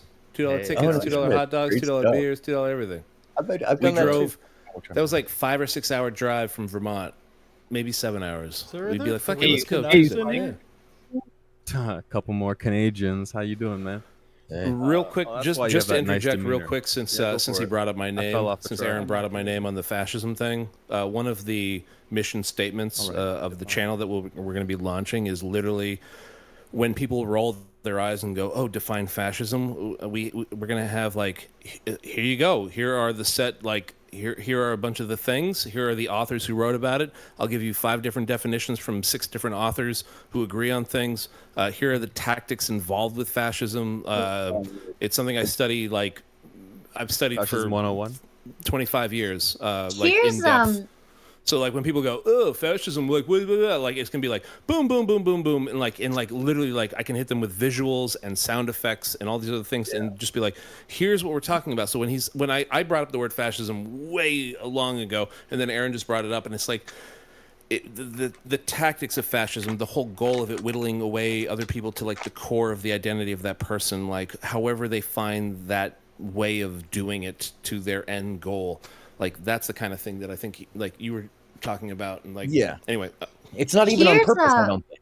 I think it's accidental, to be honest with people fall into it. No, like the red pill community, like Sneeko is not reading about fascism and going, "I'm going to use these tactics." It's something that is like funneled in. Like these people, I literally like emailed Jason Stanley, who wrote the book like "How Does Fascism Work." Dude, I wrote Jason Stanley, and I was like, is there like a book that all these like right-wing reactionaries are like reading to like learn how to be these like, they're so good at dodging questions and funneling people into their talking points? And he emailed me back. I was actually really like surprised and excited because I love his work. How Fascism Works, How Propaganda Works are 2 fucking books everyone should read.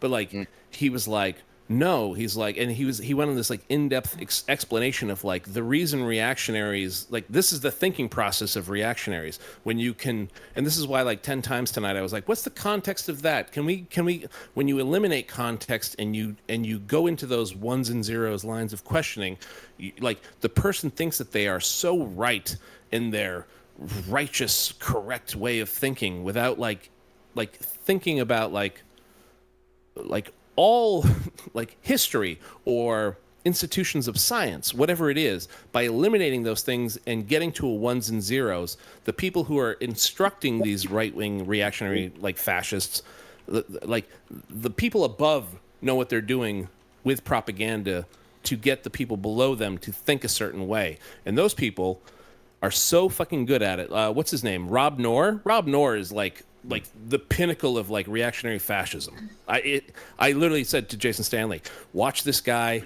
He's going to be in 20 years. Like he's someone we're going to have to like deal with. He's so good at just like judoing any actual like facts, logic, reason.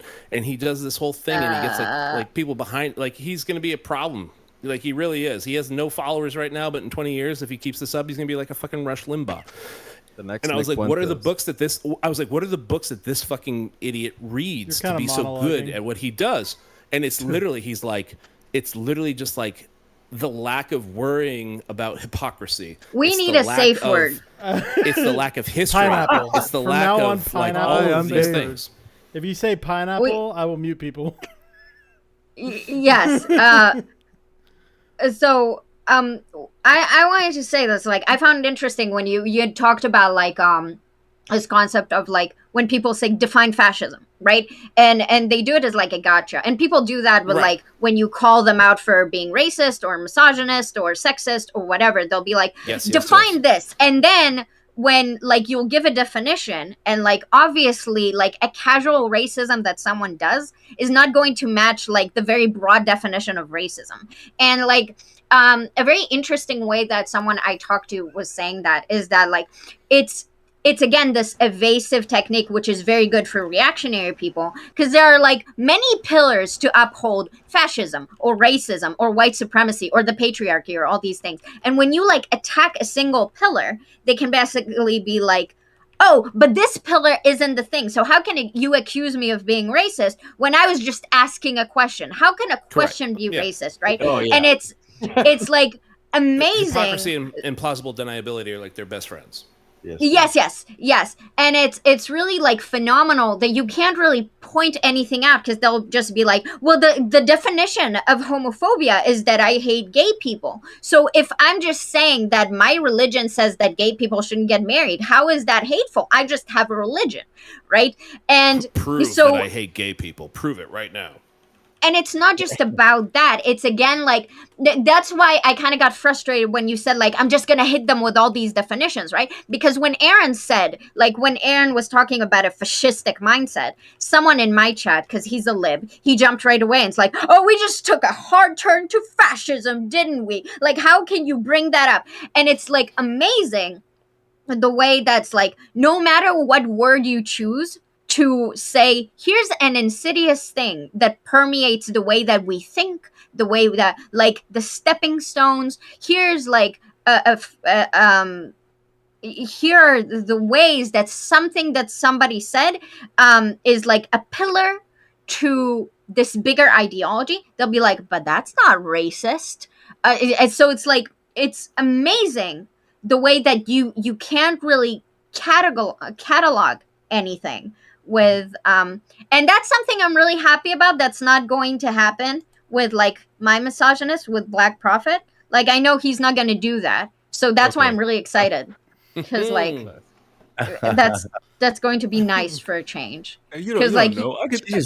I would make an excellent fascist. Thank you. I've heard you talk enough to know that that's not going to happen. I'm sorry. I just have too much respect for you. Thank you. If I can throw something out real quick, I think that again, this is like depending on the individual and like where their heart is at. If they're being good faith, matter.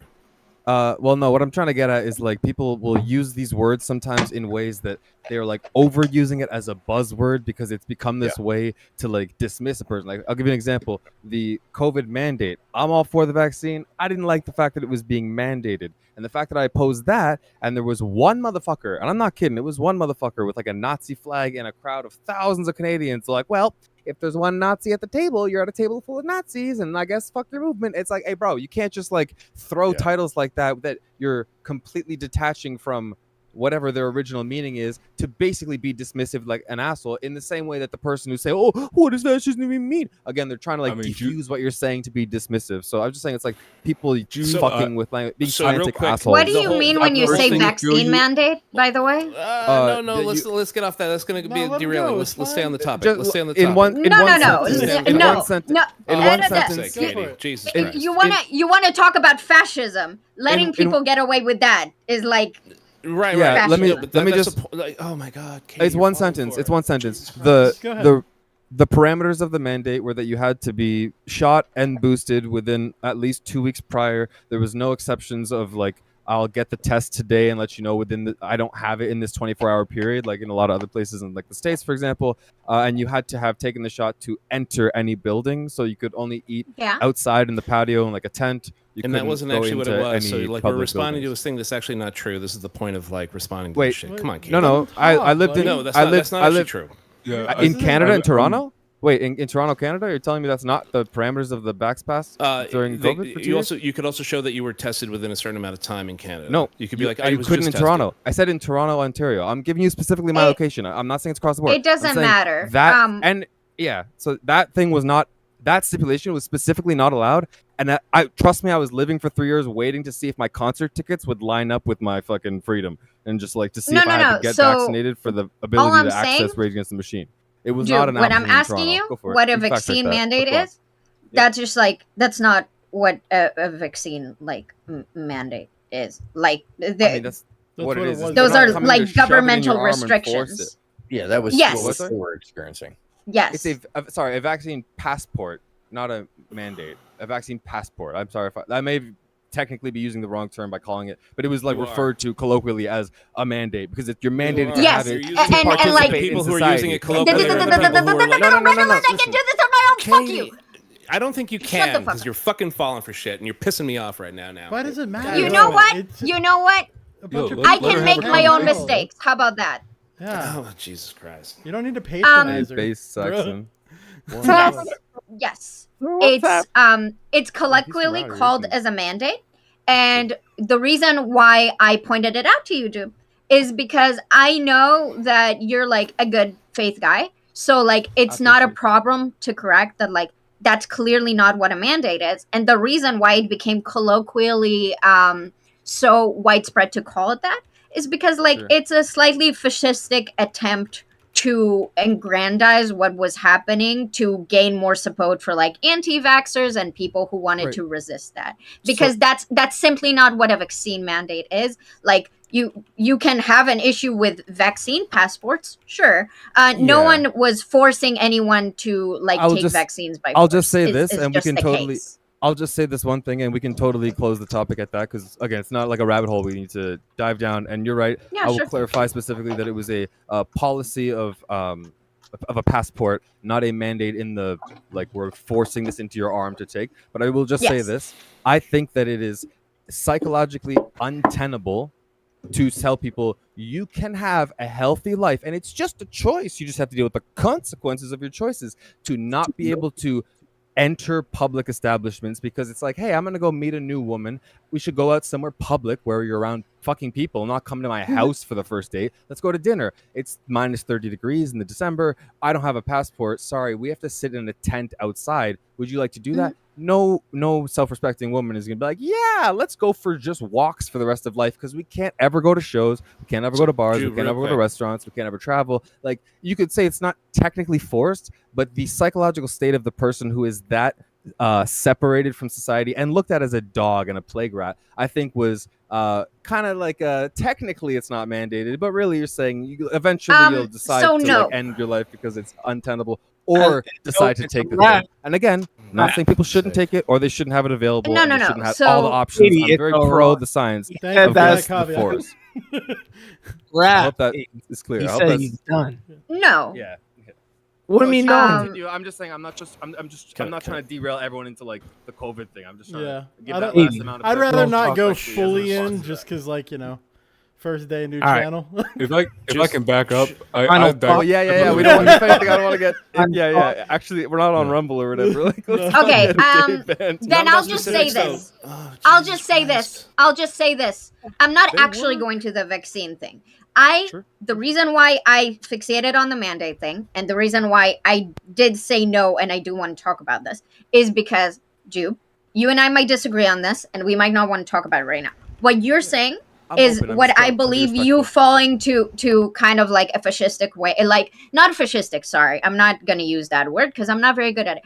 A very reactionary like way of conceptualizing what was happening. That's why I pointed out the mandate, because we were specifically talking about the way that like certain these ideologies like permeate into language and ways of thinking, and like.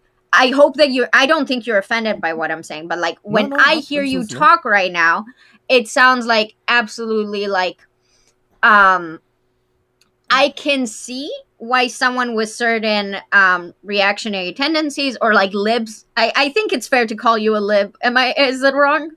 It honestly depends who you ask. I'm either a liberal cuck or a conservative asshole. It really. He seems like it's a case by case. Depends who's mad at me. That's the vibe I got. The point is that that's the vibe I got. Is a certain type of thinking that leads to being prone to like fall into those thoughts patterns that you displayed in my eyes. Right. So wait, just to be clear, in that moment specifically, I was being considered a right-wing Nazi because I was against the mandate, right? So I'm not sure if you meant that, like in general, like I was being understanding about gender stuff, like your overall perception of me as left-wing, or if in this topic that I was. I don't think that you're a left-wing. I think it's pretty clear that you're a liberal, which means that you centrist. Yes, exactly. Dave, thank you. And that's what I'm aiming for. And to self-identify as or whatever. That's the goal. Dude, for me, that's not a compliment, because that means that you're still prone to fall into like rhetorical like landmines that like hurt you. As soon as you felt good about it, she was like, "And that's not a compliment." Enlightened and balanced down the middle. It's not a compliment. But it's not a bad thing either. It actually Mom, we got enlightenment at home. You assume good. It's not a good thing. It means you're balanced. To be centrist means you're balanced. You're sitting in the center for all sides. Yes. No. It means you're willing to hear out both sides. No. And not and decide. That's what it means to me. At least. Are we doing a word game right now, or we're saying that? So are we doing the thing right now? Are we really doing this? Yeah. It's not a real quick. Be Is centrist, liberal not to left? take in both sides, and Centrist I'm is- considered liberal by some sides, but the truth is I see all sides. I sometimes vote Republican, but I'm a centrist because I'm actually liberal in personality, liberal in behavior, liberal in beliefs. But that doesn't. Aaron, that doesn't did you vote for Mike Garcia? What was his position? You vote Republican? No, not always. I vote on who's good. I vote for who. What do you mean not always? Aaron, that's our district's you don't always have to vote the same congressman. He won by 0.002%. I may have enlightened centrist. voted for him. Yeah, I may have. Our candidate was trash, Christine Smith. She's absolute garbage, but Good she is lost based barely. on good is based on your promises and your policies. So Thank you. Hold on, no, I actually Well, the like, right I wing second doesn't have that an actual thing. policy. Like, They have a bunch of bullshit and fucking garbage. I'm not assuming someone. Fake If someone comes to the they table would actually follow them.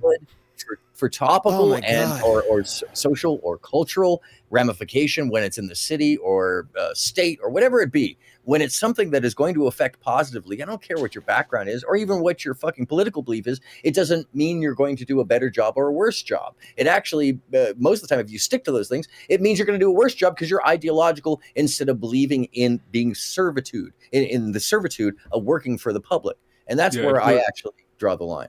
Yeah, if you're a representative of the public, then you really shouldn't have strong stances on almost anything, because if the public's opinion changes, then like your opinion should also be ready to change. You shouldn't be like, well, I'm going to go against all of you like that. It doesn't make much sense. I mean, if you do say you're going to go against all of them, then you're never going to make it in politics. You got to at least convince them that you're going to be on their side. At one point, literally becomes a dictator, right? When you're like, my way or get fucked. Yeah. Right. I'm a left-leaning libertarian. You know what I'm saying? Like I'm a socialist. I'm a left-leaning libertarian entrenched in right-wing Christian fucking. I'm a progressive ideology. I'm a progressive conservative. Wait, that's impossible. That's a complete oxymoron. By the way, Katie, to be clear, I'm an old school like pre. It doesn't matter. These are all silly. These are all silly things to just distract. All of this stuff is silly, guys. Oxymorons exist. It's literally the words don't matter. It's literally what. We're just having fun. We're just vibing. The words don't matter what people say with, oh, I'm this, but then like whatever their actual policies, they actually back up with words. That's the more important thing. So when someone says, oh, I'm a slightly centrist lefty, this thing and both, it doesn't matter. When they fucking advocate for like the ending of trans people, for example, you're like, I see where you are on the spectrum, like that kind of shit. So like when people are like, oh, I'm like this and this, like that's Tim Pool's whole grift is far right-wing ideology saying I'm a milquetoast liberal. I love liberal who wants to privately use the N-bomb. They think it's funny. And honestly, like I'm not kidding. Like I've never seen Tom before in my life. I literally got recommended this on YouTube because I think Aaron was in the chat and we're friends on Discord. And I was like, oh, what's this? I'll see what Aaron's doing. And that's the only and I was like, who's this guy with the hat who's doing like a poor imitation of Tim Pool? Like he was like. He was literally just like he's literally doing a poor imitation of Tim Pool, and the words don't matter. Like don't do Tom like that. Tom will at least Tom will at least own. No, the thing is, Tom will own being conservative. If you ask him, he'll call himself a conservative that is socially progressive. He will at least own being conservative. The thing I don't like about Tim Pool is the fact that he'll be like, I'm just a disaffected liberal. Listen to the words that just came out of your mouth. Tim Pool says the exact same thing. No, he doesn't. He does not say he's conservative. He says he's a disaffected liberal. He's actually a milquetoast fence sitter. He says he's a liberal. No, I know he this. He calls himself a liberal. He says he's a libertarian. So what he does is he'll say things like, I am for birth control. But he's like, I'm for women's choice. But then when you actually talk to him about the actual policies with context, it turns out Tim Pool's literally just like, I think abortion is terrible. It's morally wrong. People shouldn't do it. But like, if it, like, he does these extreme cases, and you're like, okay, dude, like it's just a bullshit grift. That like the words he's saying don't matter because when you push like his feet to the fire, Tom does the exact same thing. No, he's said his pro-life stance before. Like I've heard his pro-life stance before. I don't care about his one pro-life stance. It's the whole package of the thing. But no, you're saying it like you're a conservative. It doesn't. No, but not even that. You're saying it like he doesn't own his position. It's not a grift if you. To me, it's not a grift if you're owning your position. Like the reason I don't like Tim Pool is because he's lying to people. Does Jimmy Dore call himself a lefty or a righty? Does Jimmy Dore call himself a lefty or a righty? He calls himself a lefty. Of course he does. But the words that actually come out, the policies he backs are far right. While he says, Tom does not call himself a lefty. Tom calls himself a righty. This is okay. Tom will tell you himself. I cannot listen to yourself. Okay. Okay. Have you been listening this whole time? Yeah, he's I have been chat. listening this entire time. Yes. Oh. Okay. I'm trying to back you up. I'm trying to defend you, Tom. I appreciate it. Yes. So I'm not a conservative. I call myself a right-wing progressive. It's meant to just say that I don't fit in. Let's go. And yes, it doesn't mean anything. I don't fit in anywhere. I don't fit in anywhere. I am pro-life, but I'm also super far left on trans issues. I'm considered insanely progressive on gendered issues. I'm considered because it didn't sound like you were progressive on those issues when you were. You don't understand my position. You are in like a bubble. You literally don't understand my position. Redolin, you don't understand. These people come from a liberal lens. They are doing the everything left of center Democrat is left. Okay, for Tom, since he was like a rightoid. Conservative, for him he's super progressive on gender issues. Oh, I know. That doesn't mean he's actually progressive. I'm way ahead of the game. It's liberal code, like everything that's happening. Hold on. Okay, so listen. Earlier you were saying that I was moralizing the gender thing, which is just a lie. That I never at any point moralized it whatsoever. What I was saying is that there is a definition that I use. You guys kept making it about biology. I kept saying, hold on. Where'd your definition come from? Oh, okay, so I work in linguistics. Because it ignored science and people are specialists. Okay, I work in linguistics. Definitions, we come to definitions based on colloquial usages. Okay, gender is a word that we use to describe masculinity and femininity. And so with masculinity and femininity, those are words that we use to describe what is more likely from a male or what is more likely from a female, or just what we generally associate with it, like social what do you call it? Like social norms. I have papers on this. I have videos that are used in colleges and in universities. Gender is my specialty. I would love to see them and read them. I can send them to you. Yes, I can send it to you. This is what I focus on. I read and talk to professors who deal with this shit. I'd love to read the papers that you're talking about because it sounds like fucking garbage. Are all professors? Oh, excuse me. I don't know why my name so tight. Are all professors going to agree? Are all educated opinions going to align? No. So the thing that they will agree on, the thing that they will agree on is they will agree on the process. Fundamentalist. Yes, it is. They will agree that there is a process to come to definitions. That they will all agree that there is a process to come to definitions on words, and I am using the process that we use to come to definitions on words. Yeah, that is what we will all agree on. On that. At what point, though, does that clinical use become an obstruction to the actual discourse? Though? So, Tom, have you read when you refuse to? Yes, when you refuse to add in context, that's when it will become an obstruction. Is when you refuse to allow context to change what a word means. So, I agree with you on. You will always use the same process to come to a definition, but the definition will change based on context, and in colloquial usage can even change based on what is colloquial, right? Like different areas have different meanings and different norms. Anyways, so the thing is that everything that I said is scientific. Everything that I'm saying is linguistic. Everything that I'm saying is the process we use. It's not. To come, You're literally ignoring science, and then everything you said did not I didn't have to say do anything with the about science. So you I just didn't say anything about I am science. super into science. You saying I'm super into science, I fucking read science, and everything I said was scientifically correct is immediately fucking wrong. I didn't say this. You are already making stuff up. I did not say this. You literally just said that. No, I did not. I said linguistically. I am talking about linguistic processes that we use to come to definitions. I didn't say anything about science. You just said it's based in science. Oh my god. You know, the science of linguistics. No, I didn't. Based in science. You just did, dude. Okay, right? if I said based in science, I don't think I said that. But if I said was a based huge in science, thing, and then I called it out, and you're like, I didn't say that. You exactly said that. I don't think I said that because my For issue fuck's the sake. entire panel, my issue the entire And this panel is what you was guys that do. You people. What do you mean, you people? This is what you my do. issue the you entire panel is that this guy kept making up stuff for my positions where he kept arguing against things that I wasn't saying, right? So I at no point was actually saying that biology attaches to gender or that it's part of my definition. And I said it over and over, is that biology has nothing to do with my definition of gender. Like, it has literally nothing to do with it. It's not like attached to it. It's not the thing. And that if we all agreed, if it actually turned out that that literally nothing that is masculine is more likely because of biology, my definition for gender still wouldn't change because the colloquial usage wouldn't change. And so it is all the same. Masculine and biology just tied those two things together to go against what you just said you were not advocating for. When? This is what I'm arguing about. When? He's using the social constructionist definition of masculinity and femininity, not the biological. Yes, biology, I kept saying that biology might make something more likely, but that doesn't change whether or not it's masculine or feminine. Masculinity and femininity are based on the definition, not whether or not it's biological. And do you agree that those definitions, yeah, this all makes sense. I'm just trying to get him on his like little like words adding weight to what he's saying, which is like bullshit.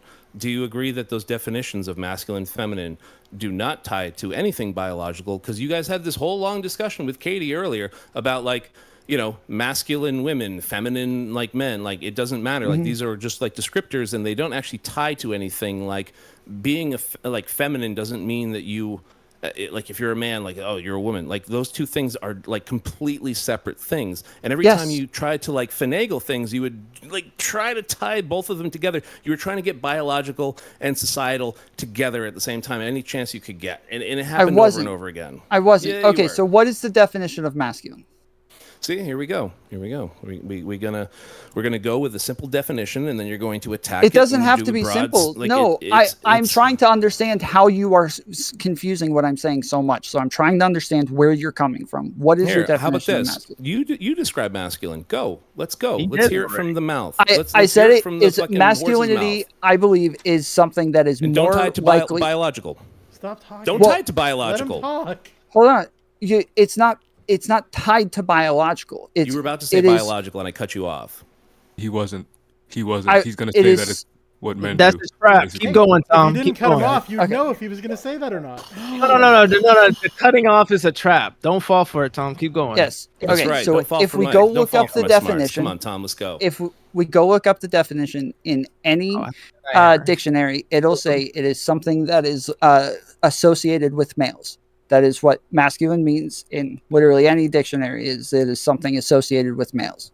Well, let me see. I'm going to go look it up right now. Let me go look up what Webster. Bye, Aaron. Webster says. Men or boy. First of all, we said men, not males, and male is a biological term.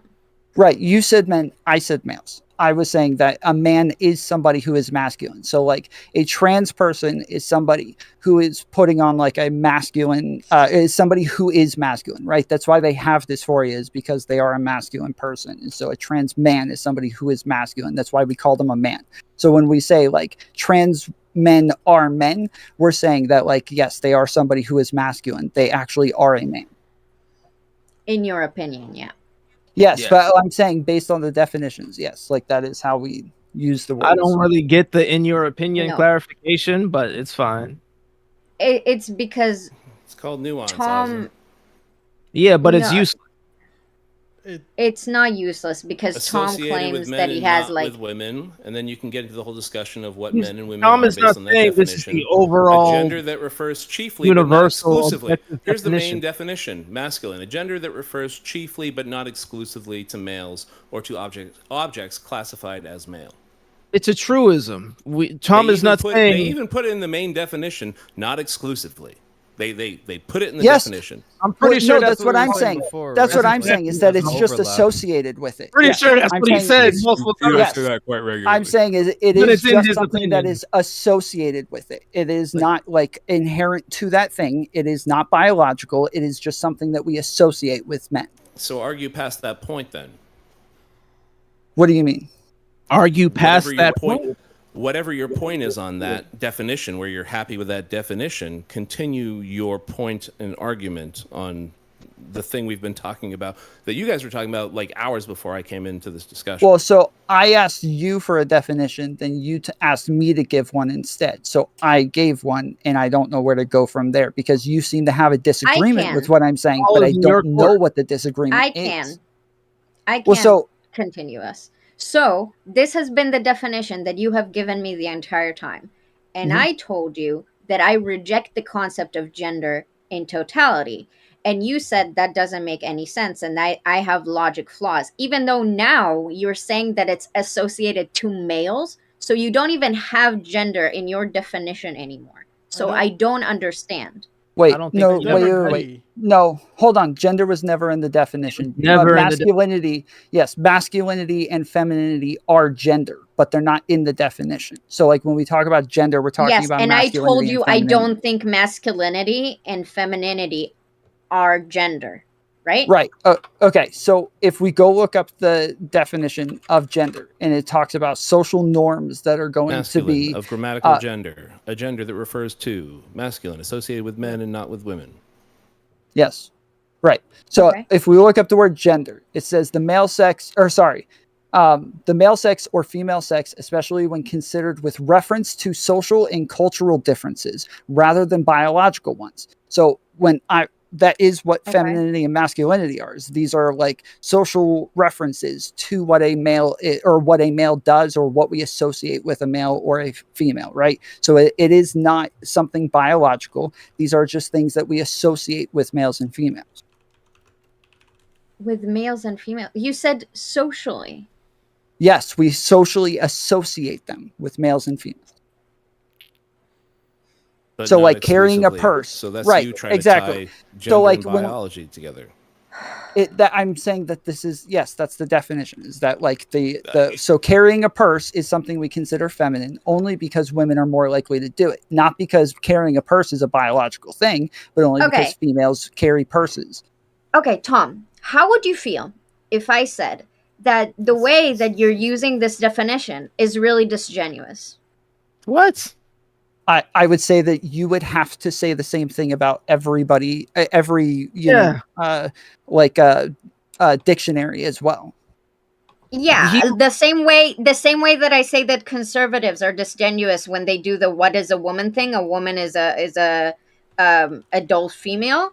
Yeah, that's what I would say, right? So as far as I understand, I don't know if they changed it, but let me just Google that for a second.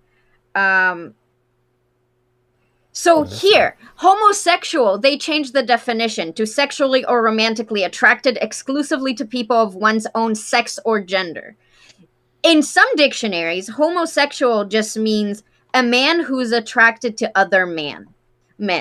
Okay? Mm-hmm. And as we have new sociological concepts, we understand the dictionary definitions take time to update. So just because you are using a certain definition. So I'm arguing there are three things. There are sex, there's gender, and there's femininity and masculinity. And you're saying gender and femininity and masculinity are the same thing. Here's a definition for it. And I'm saying sociologically, I don't feel like this is true. And I feel like your definition is disingenuous for doing that.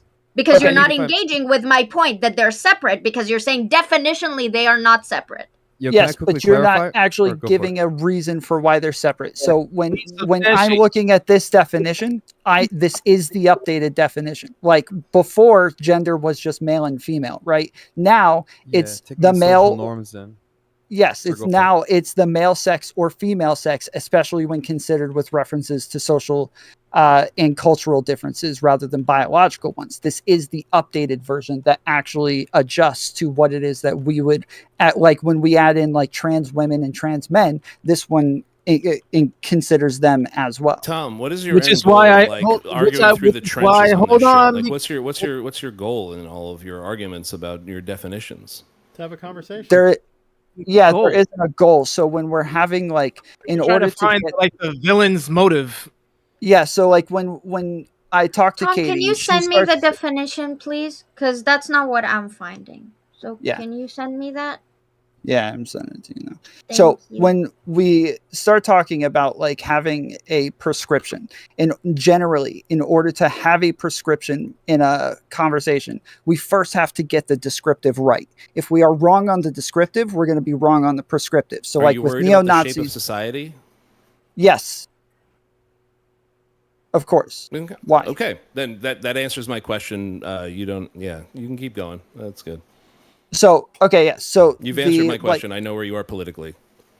Okay, so when we when we start to use things that like exclude trans people or like otherize them, like things like gender isn't real, your whole your whole like dysphoric thing that you're just kind of experiencing and you think is very real and very biological, like that's just a thing that everybody just made up to make you feel bad now. Like, yeah, I think that these like highly otherized trans people, and it seems to be problematic for them. It seems to cause more dysphoria for them. Tom, yeah, go ahead. I don't understand. First of all, the definition you send me is for gender. And that doesn't have to do with proving that gender is equivalent to like masculinity or femininity. No, Secondly, wait. Also, it doesn't prove anything about the send her the definition of masculinity. I need to get some water because there's 1,000 degrees in my computer room. But keep going. Send her the definition of masculinity and femininity that you just read before as well. Yeah, because that's what we're gonna. When you look up masculinity and femininity, it's going to tell you that they are, it says qualities or attributes regarded as characteristics of men or boys. Yes, that's what I meant when I said that's not updated, right? You said gender, but if you wanted to I apologize. I'm talking about the fact that you continue to claim that those are the same things, and I'm arguing that I'm treating the three as like separate. And like we haven't even got to the point of me establishing it, because every time I do that, you just say that I'm wrong because I'm definitionally wrong. Yeah, I think there's a misunderstanding here that I'm just going to attempt, if possible, to clarify, and whatever, tell me fuck off afterwards. But Katie, you mentioned the three things to separate, which was sex, gender, and feminine, masculinity / yeah. femininity. Right. So I think the thing that's happening here is that masculinity and femininity, again, forgive me using air quotes, but like by definition are kind of like the duality that the umbrella term gender encompasses, whereas I think what you're referring to when you refer to gender is the identity thing, which in, let's call it Tom's world or whatever, bubble or whatever the fuck it is, in his version of language, it's like gender is one thing, and then gender identity is the second thing, and then sex is the third thing. And I feel like if we can agree on at least giving three titles to the three concepts, then you can move to the next thing. I think if you are correct, that means Tom is essentializing gender. That's my point. Wait, I don't like that he's doing that. How is that essentializing? Okay, if you agree with you that it's about like gender identity, and sex, then what is gender if not tied to sex? So it, again, if gender is masculinity and femininity, and masculinity and femininity are like the attributes that we associate with males and females, that is the way that it somehow ties back to like what males and females do, but it's not biological stuff. They're not like the things that they're doing are not biological. Okay. Carrying a purse is feminine, it's not biologically feminine. So how do you contend with me saying things that are not biological to males and females are not gender? When you send me the definition of gender, Tom, please. When you send me the definition of gender, it says the male sex or female sex, especially when considered with reference to social and cultural differences rather than biological one. Please explain to me what the fuck that means. Give me a single example of what that means.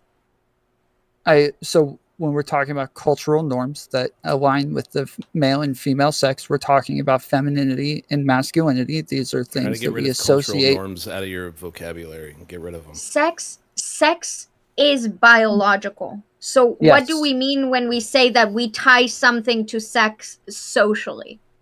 Okay, so if let's say one by one, so that we're not making this sex is biological, and we're making these delineations between the terms. Can you just do one by one? Yeah, well, so it's like I said before, like if females carry purses, that is going to be considered a feminine thing. But carrying a purse is not a biological thing. The female does it, and female is biological, but carrying a purse is not biological. It's just something that we associate with. So what happens when a man carries a purse? Wait. So, Tom, what you just did is what I have been demanding you do like this entire time. You just described a thing without bringing in gender into it because there's no utility. I'm saying that is gender. That is gender. Yes, you're just making up a word to describe something that you can describe without the word. What? You're saying, Tom, you're saying, here's something that females do. Here's something that females do, therefore it's feminine. What is gender or like woman has to do with this? If woman is not just exchangeable for female in this context. But no. Shut up. No, because you keep saying this is the same. Okay, no. I get what you're asking. I get what you're asking now. Okay. I get what you're asking now. Okay. Hold up. Let him cook. Let him cook. Let him do it again. So, all right. So gender exists on a spectrum, right? So when we say it exists on a spectrum, we are saying that somebody is more or less masculine or more or less feminine, right? So we'll have like, generally they work off of some sort of stereotype or prototype. So think of like the most masculine person like Hulk Hogan, and then the most feminine person like... Hulk Hogan's gay as fuck. What are you talking about? Sure, but like a 50s style professional housewife, wrestler right? for masculine. So, Fuck yeah. Please, Jesus there's like Christ. a spectrum there, and the more or less masculine or feminine traits, the more you're going to move on that spectrum and it's going to be based on masculine and feminine Tom, traits. wrestling is so basically that's when we drag. say gender. Come on, man. I don't think drag is necessarily like I don't know why you're bringing that up. Is that bad? Do you not like drag? I love that you went that way with please. your I just dumbass want to points. understand Jesus this. Oh Christ, my you God, went with don't Hulk do Hogan this. for your stupid dumb shit point. Okay, Katie, can you say? Okay, go ahead. There's a spectrum, Tom. Okay, but when we there's a spectrum. I know there is. What's your point? Yeah.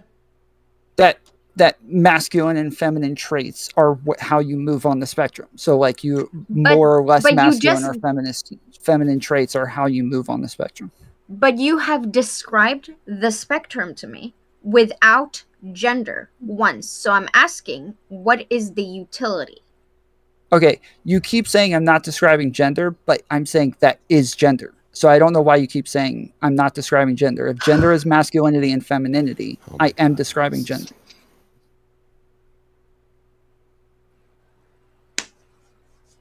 I can't understand sign language. I appreciate that there was silence in that perfect moment while I was muted.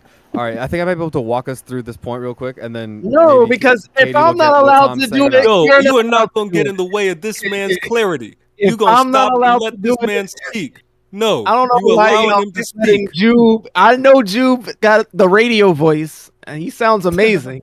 And y'all just allow him to do everything. This real quick. You give he's very helpful. What's the issue? We'll just go both. But you keep following. See which one I'm pointing to? Yeah, but the thing is, Katie, how helpful is it if you keep running into the same misconception that stops you from understanding Tom's point? This is why I understand Tom's point. This is why it's not a misconception. It's him trying to like argue. I understand Tom's point. Together Thank you. He's trying to combine them the entire time. Like, but you say you understand it, but you're not actually describing what the difference. I have to go. I'm sorry, I'm not talking to you. Okay, he said go anyway. We're good. Yeah. So each time you say like it's not gender, and I'm saying when I say gender is masculinity and femininity, you are not delineating that in any way. You're just saying, but you're not describing gender, and I'm saying I am describing gender. Every time I try to explain to you what I think the difference is, you fixate on how they're the same thing. I can explain, right? Okay. I can give an example. For example, when we talked and Kuro asked you, so the most feminine man ever, are they a woman? The correct answer is no, they're not. But you said yes. Well, if it's based on femininity and masculinity, then yes, of course. See, yeah, that's why that's wild to me, because it seems so very obvious that like a woman could be extremely masculine and we would still call her a woman, or a man could be extremely feminine and we would still call them a man. Because but the thing is, their form of masculinity. And you know why that is? I know why it is. No, I wasn't talking to you. Okay, I know what it is. I'm sure he does too. I hope. I pray. But it's because they have a certain sex, so the concept of gender doesn't matter. Even in the masculine woman, right? The masculine woman, in certain circumstances, in certain circles and contexts, we would still describe that as a spectrum of femininity. Why? Why? Because it is a woman. What makes a woman? I have a better way. I have a really question is what makes them a woman. Could be okay, so real quick, let me explain. Like we describe womanhood by femininity. So if I look at somebody and I decide whether or not I'm going to call them a man or a woman, I'm looking at a group of characteristics and then I'm grouping them as an overall concept. So when I look at a trans woman and I say a trans woman is a woman, I say that they're a woman because they are feminine. They have feminine characteristics. I'm not checking for a penis. I'm not checking for a vagina. I'm looking for feminine characteristics. That's what makes them a woman. That is gender. So Tom, that's why when you say you're progressive on gender issues, people who are actually progressive don't believe you, because that is not a progressive view. Hold on, no, at all. Clarify that, please. And substantiate it with an example. Tom is engaging in femboy erasure, and we do not allow it. I need you to do that because you haven't done that yet. No, mine includes femboys. I asked you that last time before succulent. Yeah, I tried to get you to get to substantiate and give an example before, but then Redolent and Succulent or Saxon or whatever his name was came in and started interrupting. You never gave the example. Please give the example to show why he's not as progressive as progressives. If you can open my stream real quick, I can give you a quick diagnostic of this on the super advanced tool. Are we that deep in? We're using MS Paint? That I call Paint. All right, so if this is an enlightened centrist, I don't trust your take on this. Good. You don't have to trust me. You can dispute it when I'm done. But I'm all for it. I need Katie to give an example first because I've been waiting on this example for hours. This line is female to me. This line is... Hold on. Gender and then say female. I don't care. Oh my god. Feminine, whatever. Okay. What do you mean, whatever? This is the entire fucking point. How can you... Katie, please explain how you think that's not progressive. Female, male, woman. What did he do to make them niggas that bad? If male means one thing and female means another, I don't care. I'm just going with what works best in my brain to say. It could be man, woman. It could be male, female. It doesn't... I don't differentiate that like that. But you're anyway, explaining a linguistic argument, but you're not going to use. But we spiritually understand the point he is trying to make. This isn't the classroom with the English teacher who misspells the word on the board and all the kids start shouting, "Hey, you misspelled the word." Literally, if we're talking about distinguishing sex, gender, and femininity, you need to know what the fuck you're talking about, Azzy. Dave, do your thing. We know exactly what you mean. You misspoke a little. Go ahead. This is femininity. This is masculinity. They can overlap. These are like, if you have X traits that are masculine, like we'll say 10. We'll say there's 10 traits. It's not even going to have how many traits. It's just going to be based on like conceptually. It's not how many traits. It's not I get that, but I'm just giving a quick example. Okay. You can have very few masculine traits, but still have been born a man or consider yourself a man. However you want to male or do you mean man? Which way do you want me to mean it? He means man. I'm referring to gender. I'm not referring to biological sex right now. Because we're not talking about biological sex in any of this. He used the word. You're not talking about biological. He used the word man. He's talking about gender. Okay. If he's talking about gender, why is he saying stuff like was born a man? Because I don't know what the right way to say it is. Oh, he is. Gender is like when we're saying that being masculine makes you a man, being feminine makes you a woman, he is using the correct terminology. So please continue. Continue. Dave. But we're arguing the terminology, Tom. This is so you need to throw all that away and allow him to finish so we can move forward. Placate. No problem. You finish, and then I'll yell at you again for the exact same thing. I don't care. This is a feminine woman. This is a masculine man. Anything in the middle still exists. It's androgynous. But it's androgynous. There's an androgynous zone. It doesn't have to be masculine or feminine. It can be anywhere in the middle.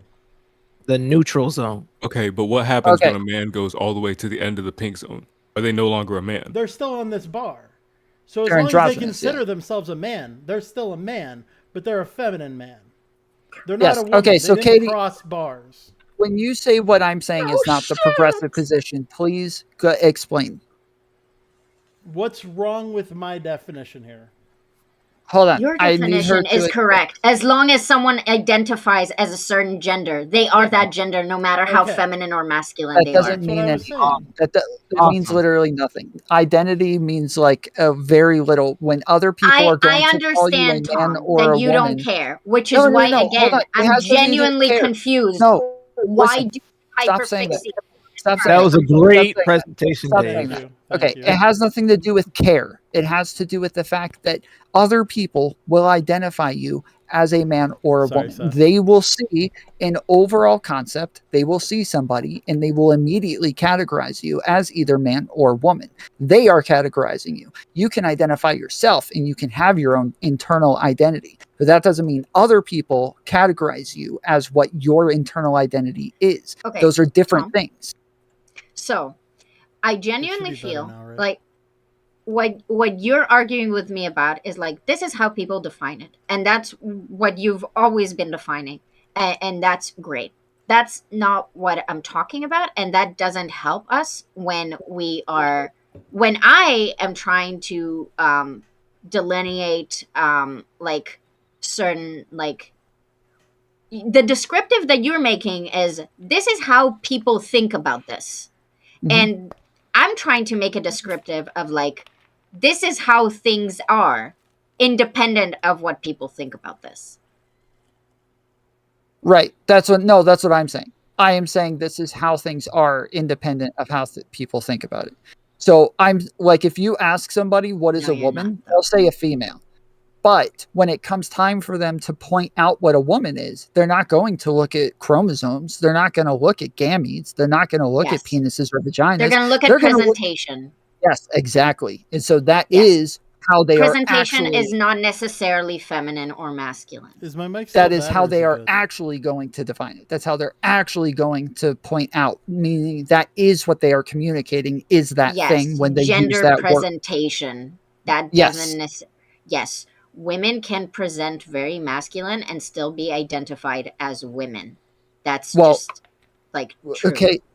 When you say that, you go against what you just said a second ago. So when we're talking about it is, hold on. When you say I'm describing what reality is, you can't both say this is what they will say this is, and that's not what it is. It can't be both of those things. So either you are not describing reality, or you are describing reality. It's one of the. Okay, this is why I bring up the femboy example, because it's like if someone looks at a femboy and sees them and is like, "Oh, that's a woman," because they have all the weighted characteristics, every last one of them. They shave their legs, shave blah blah blah, all the things, wearing a dress and all that, got their hair long. Yeah, Finster. If you look at Finster and you say that's a woman, you're still wrong. Like that, even though you can weight the characteristics as much as you want. You can weight the characteristics as much as you want. The only way you would be able to know that Finster is a guy is that he would tell you. That's Finster is a woman. No. Yeah, this is why I say you're not a progressive. So again, if words mean what everybody uses them to mean, everybody would point at Finster. And now you're doing the definition thing instead of what's the truth. Yes. No, that is. Hold on. Okay, Katie, how do we come to understand what words mean? Tom? You can't keep running circles around this, because when you say the truth, there is no truth. These are social constructs. Yes, Tom.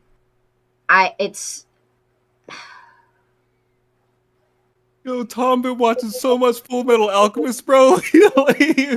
There is no truth. In case anybody's wondering. No, I agree that there is no truth and all the things are social constructs.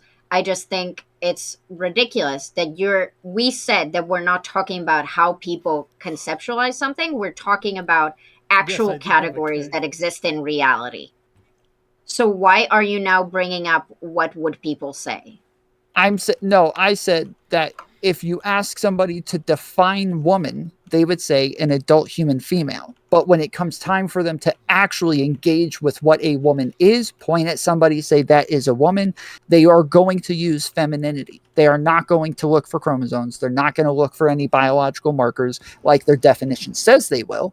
They actually engage with femininity. And so that is the social construct. The social construct is... Just if I can throw that in there, he's actually, I think, right, is that as the people identifying someone else, we use these stereotypes of femininity and masculinity, but for the person itself. And I disagree that Finster is actually a woman, because they present so much as so, because they still state that they are a male. So within this whole gender ideology system that we've created now, there's still a guy who presents fully female and is dressed within complete feminine stereotypes, but it's still to someone walking by. If you don't know this online figure and you're not like in the Twitch space and shit, you just be like, oh, that chick's kind of cute, and then you go about your day not realizing that you misgendered him, because technically he doesn't identify as such, but he's presenting as a woman. You realize that there's no utility for the concept of gender in that equation, because you're using his femininity to claim that he is woman-like, and if we're using his sex, then it's what you apply as gender. So gender in this equation both functions as sex and as femininity and masculinity. This is why this is not in what I described. Corrupt. I may not in what I described whatsoever. Yeah, no. What I'm describing is, I'm saying that there are separate things. There is gender identity, that is the way that you identify, but then there is gender, meaning the way that other people will identify you. How is separate gender from sex? He didn't say it's based on masculinity and femininity. What I'm talking about. In that definition that he just said, he didn't even use the word sex. So what are you looking for? I'm not sure how we went back to that. The reason, the way you identify and the way you expect and present yourself. Tom divides gender to gender and gender identity.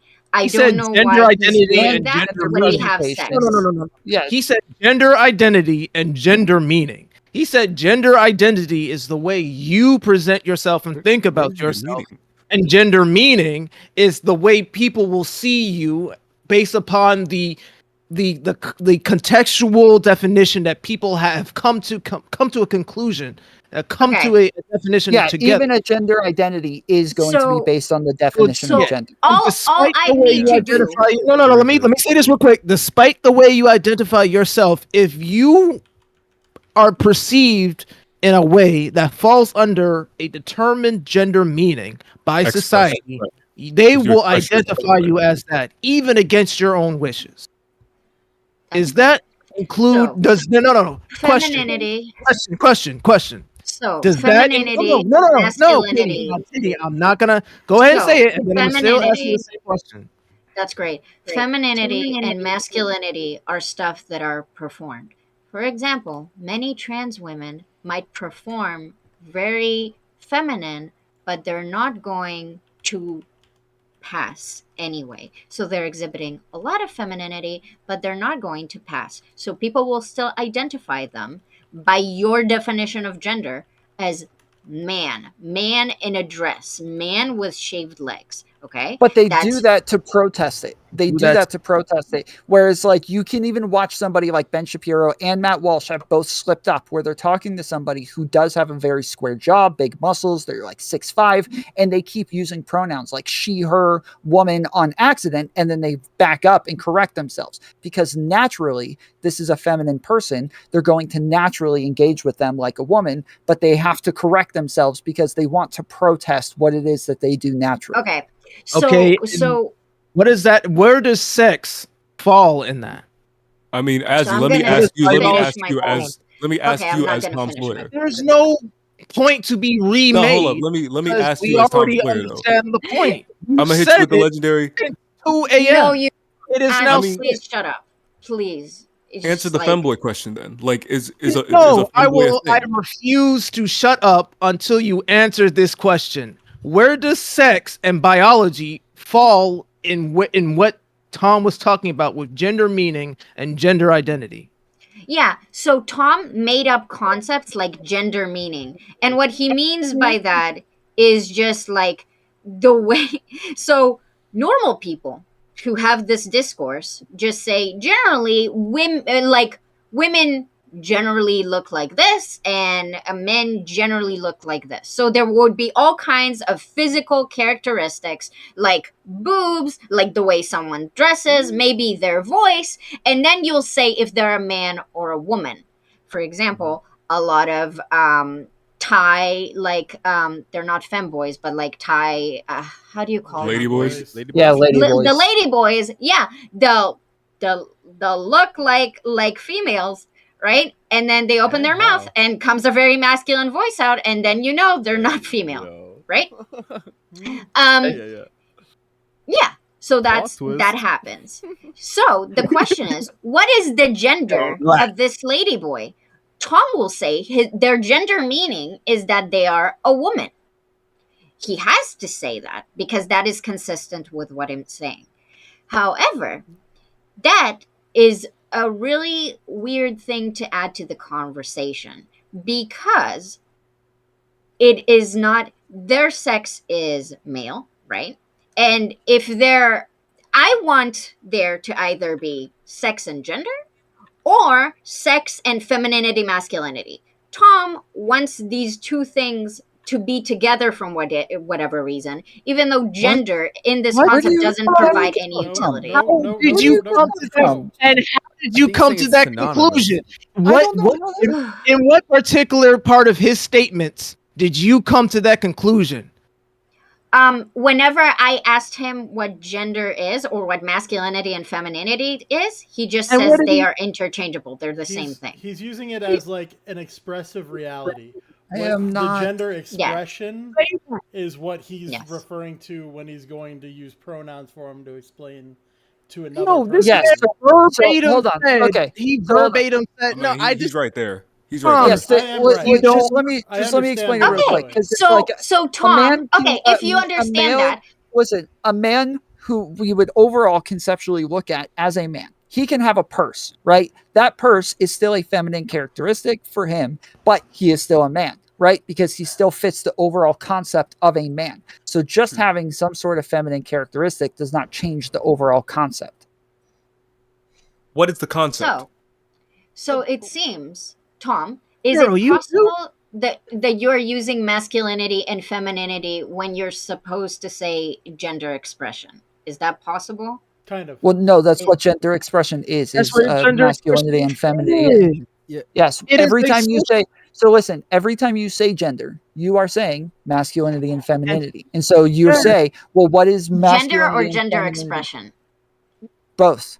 Gender is masculinity and femininity. Listen to me. When he said gender identity, hold on. When he said gender meaning, he meant gender. Hold on, Azzy. Okay.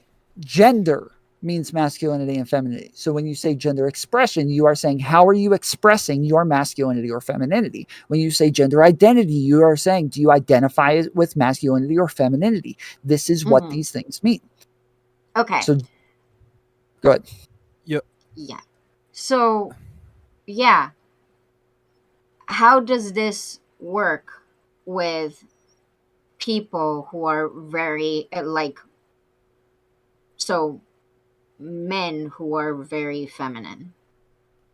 Yeah, so like on the spectrum, you'll have somebody like ladyboys or not ladyboys, sorry, femboys, like flamboyant gay men. Like they will be closer towards the middle on the spectrum, like they've outlined. Like they are going to be closer towards the middle than between like a femboy and I don't know what you call them, a mask girl, like, or a butch lesbian. Between them, you'll have like somebody who's androgynous or non-binary or like those sorts of things in the middle. But yes, or not. Well, no, tomboys are going to be farther onto the feminine side. But anyways, yes, they are all fitting onto the spectrum.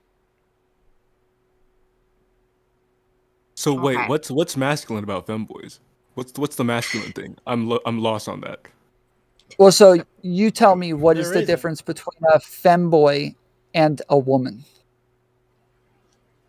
One identifies as a man and is probably a male. That's literally it. That's that's literally the only difference.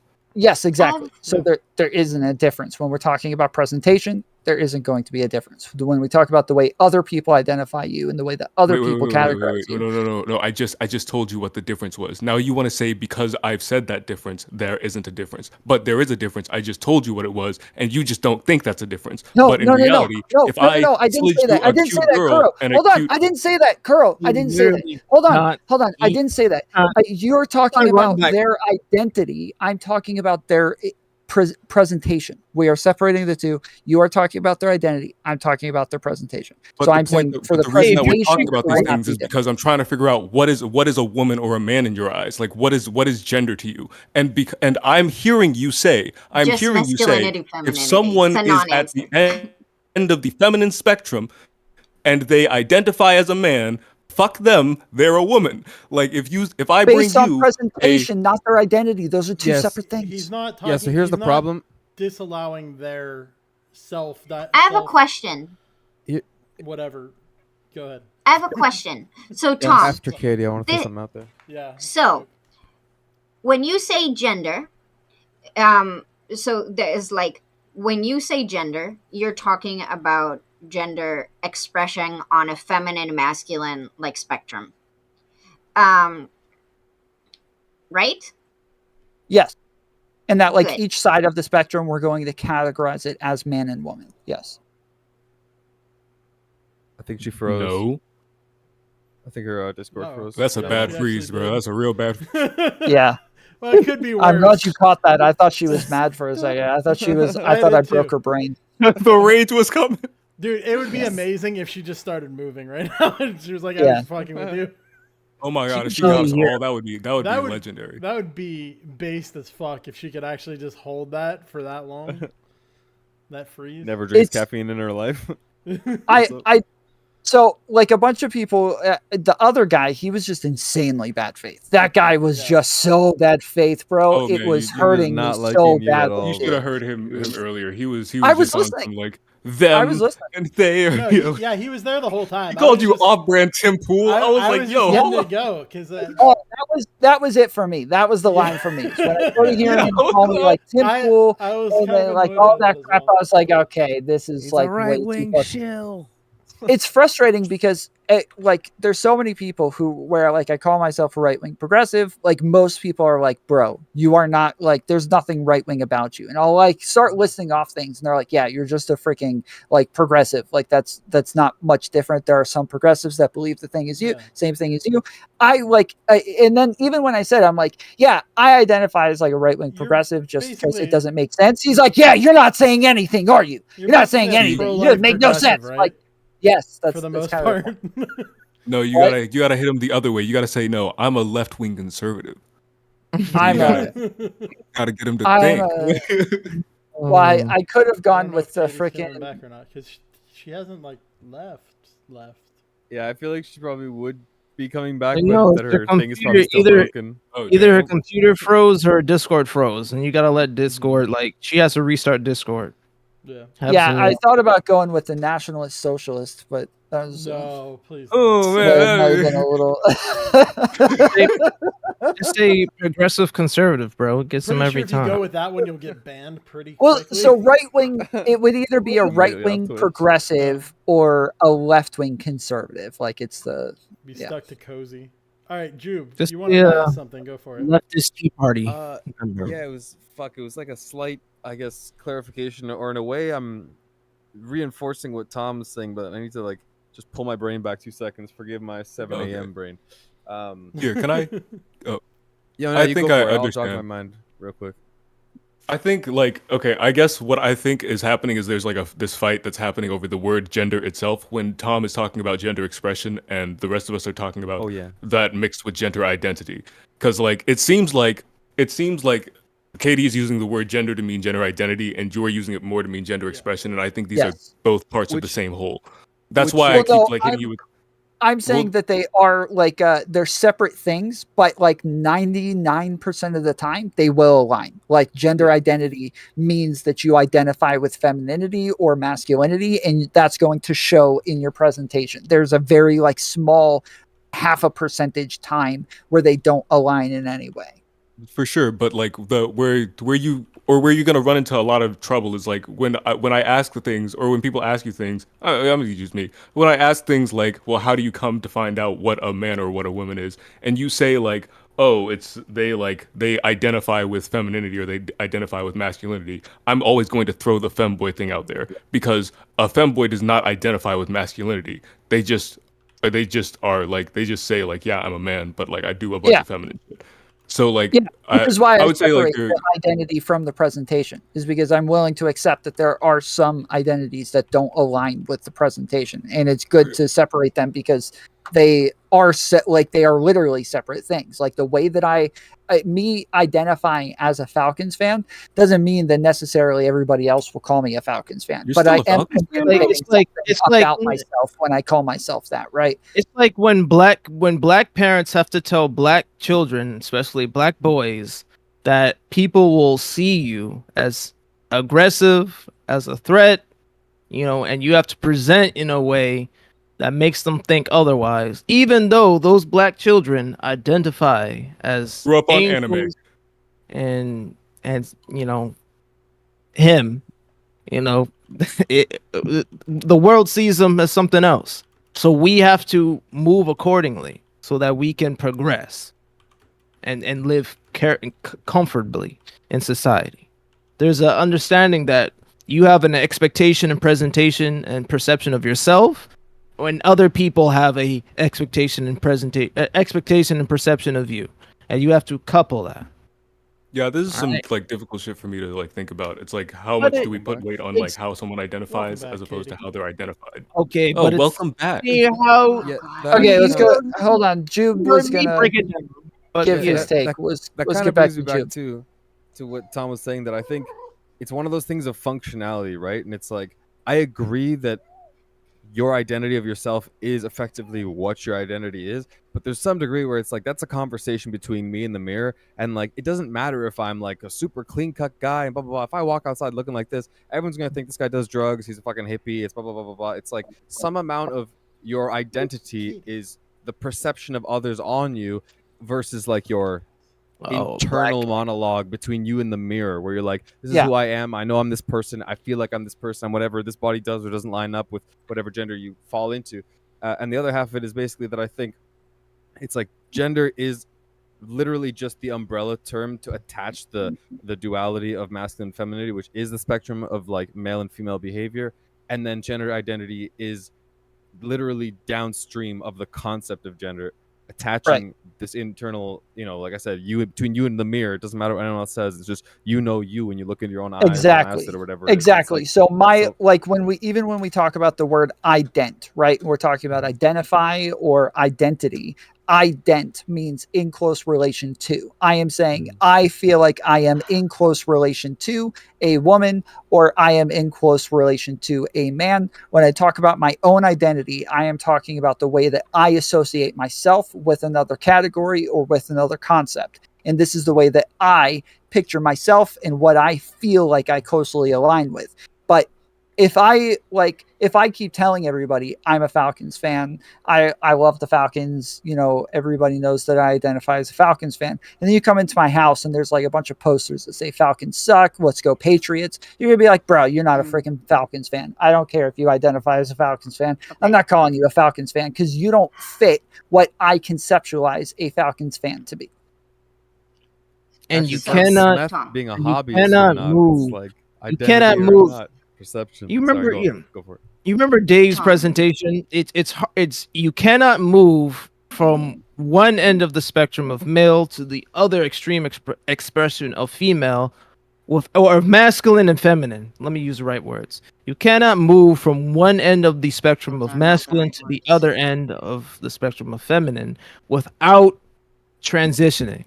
If you do not transition, okay, right, you do not move to the other side of the spectrum. So, no matter how far you to pure pink, If you pass that bar of androgyny and neutrality, then you have transition. Yes. That is what transitioning is. Yes. And then society will identify you as we solved transness, guys. Masculine. Sorry. Perfect. All right, Katie. We did it. And then transition successfully. So here's the thing. I still think that Kuro is the most misogynistic because I think what he said is deeply more offensive. But this is a close second.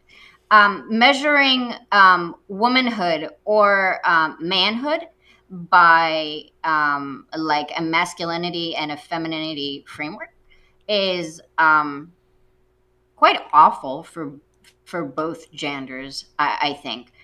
I want to correct something because I agree with you before you go on. Of course you do. Sorry. So I hold on just real quick. Second. The I want to be clear. So in the way that I write this up in my document is that there isn't we're not saying that you are more or less of a woman based on having more or less feminine characteristics. We categorize one side of the spectrum as woman because that is the way that we conceptualize it. It is just woman.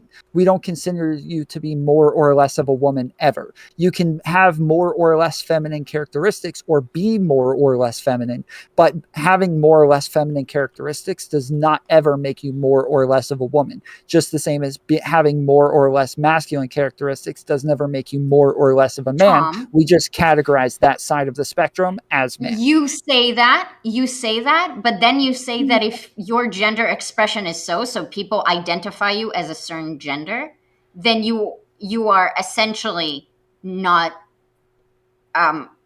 if you're a woman that doesn't have enough womanly traits and your gender expression according to other people is not feminine enough in your perspective, then she'll be a man in your perspective.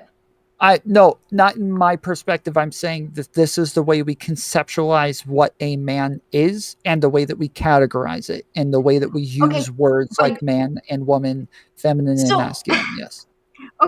Okay, so I agree that if you see a man on the street, they are a man to you. And then if you talk to them and they have a feminine voice and they tell you, I'm a woman actually, that's when you realize that they weren't a man.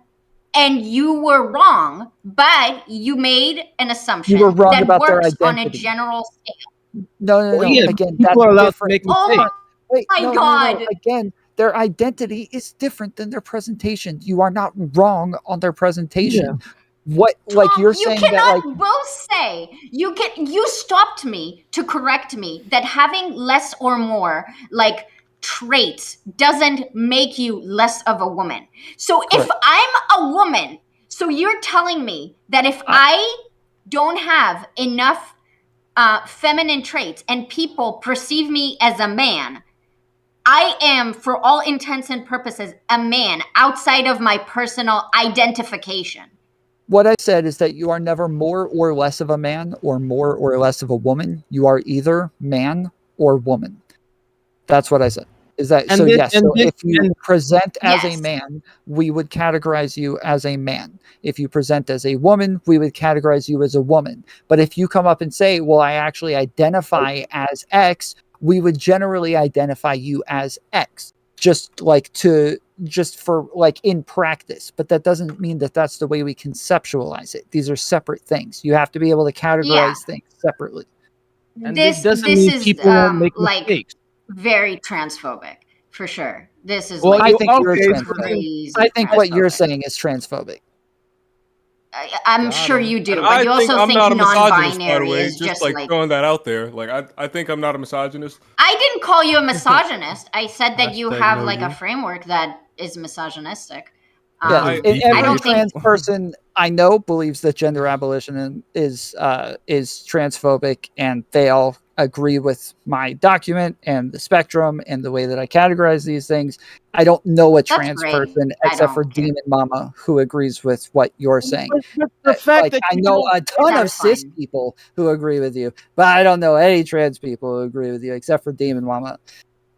And this is the root of the misconception. Because you don't care about what Tom is saying, you keep essentializing what he's saying as a saying because of what he's saying. So, Azzy, I'm not doing any of that. Please stop. Yes, you are, because you literally said before that he is interchanging sex. So here's the thing. He's interchanging. Here's the thing, right?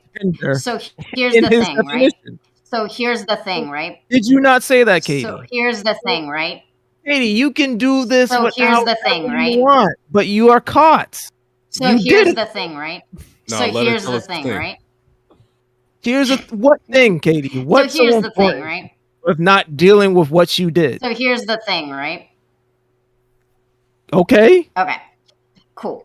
So, I think, like as I said, measuring womanhood and manhood on a femininity and a masculinity spectrum is well, that's not the transphobic part, but that's like something that feminism is very, at least part of the feminism that I'm a part of, is very much not very happy with, because just explain the transphobic part. Yeah, you're getting prescriptive. So why, like we're talking about the descriptive reality. You know what? I won't talk because you can't let me finish a sentence. Because you're saying a lot of sentences that are filler. And we don't know what you're trying to get at. Azzy, I let Tom talk endlessly when he interrupts me every single time. I think I'm allowed. I keep telling Tom to be quiet because he's repeating himself, and you still keep saying that he is interchanging biology with gender. So no matter how much Tom talks, you are still going to hold your perception. No, Tom does not. Tom is not doing that, actually. Tom acknowledges sex, and then he claims that gender is just about how you are perceived by other people, which is funny, because that's not how we talk about, because that's gender. Not how... When you say no longer society. When you say we, you mean random people on the internet. You don't mean like society. When I say we, I'm talking about society. I'm talking about like how we come to colloquial definitions of words. I'm talking about understandings of these things. To be fair, Tom, when you say we, you also mean random people that are online. Like, no one's really talking about society here. We're all in insular little bubbles on the internet. No, because I'm using the same definitions that Webster's giving. I'm using the same definitions as the internet. Yeah, they are not. Exactly. You are detracting from what Tom is saying. Tom has literally gave us from what Tom is saying. Yes. Yes. How so? Because Tom has given I haven't changed his definition at all. I'm just saying, like you're acting like he's saying like, oh, I got my squad with me, but it's like, no, bro, like you got some on the internet. Tom did not give us the random man's definition. He gave us the definitions he found that are official, and he sent them to Katie. And I even found them on my own just by typing in masculine and gender. Okay, but official by who? Because remember, Tom does not believe in definitional authorities. I do. I believe in a process. Yes. This is the thing. Hold on. Because this is a confusion that people have, is that like they think that because I say sometimes that words are subjective, that means that they can mean anything. They can't mean anything. They are subjective, but there is a process to come to what that word means. The process is the same all the time, every time, no matter what. The words only change based on context. So it is a process that we will use to come to a definition. I use the same process. The dictionaries use the same process. We are all using the same process. Exactly. So okay, when you hold up. No, wait. Time out. You not gonna call me bad faith, motherfucker. You never gonna do that ever at all, ever again. Because no. I'm allowed to disagree with somebody forever, and you never gonna call me bad faith again. I'm not gonna sit here and argue with you this whole time, and you're gonna call me bad faith. That's not ever happening again. You understand? Okay, I'm glad you understand. Go ahead. Continue. I understand, but when you say stuff like that, those are inherent bad faith. There's nothing that is inherently bad faith. We hate that word. We don't inherent. Use that word. We don't use that word here. Yeah, look at you with your goofy ass. Like, don't play with me, boy. Like, I never, ever at all, ever call me bad faith. I am the most good faith. Okay, I may not understand what you mean. Don't call me bad faith. Bro, I'm gonna call you out on your BS, because when he gives you the academic way of coming to conclusions and language, and then gives you academic definitions, and then you say, well, you're including the regular man's definition. You are detracting from what he's saying. Okay, and now I'm gonna ask you: were you here for the gaslighting question? Were you here for the gaslighting? So okay, and when I said there is an authority that speaks on this, he said, well, but other people use it a different way, so now the majority is not using it wrong. He does not believe. That means no. Don't just K. That means there's an authority, and while people are trying to reference that authority, they're using it wrong. But he does not believe that a majority of people can use the word wrong. You don't have forgiveness in your heart because you're going into something that forgive nobody. We just disagree. Ain't no forgiveness. We just disagree. Okay, so I'm saying that is the same. That we would still use the same process if the majority would be part of the process. Like how the majority of people use a word, that is part of the process to coming to a colloquial definition.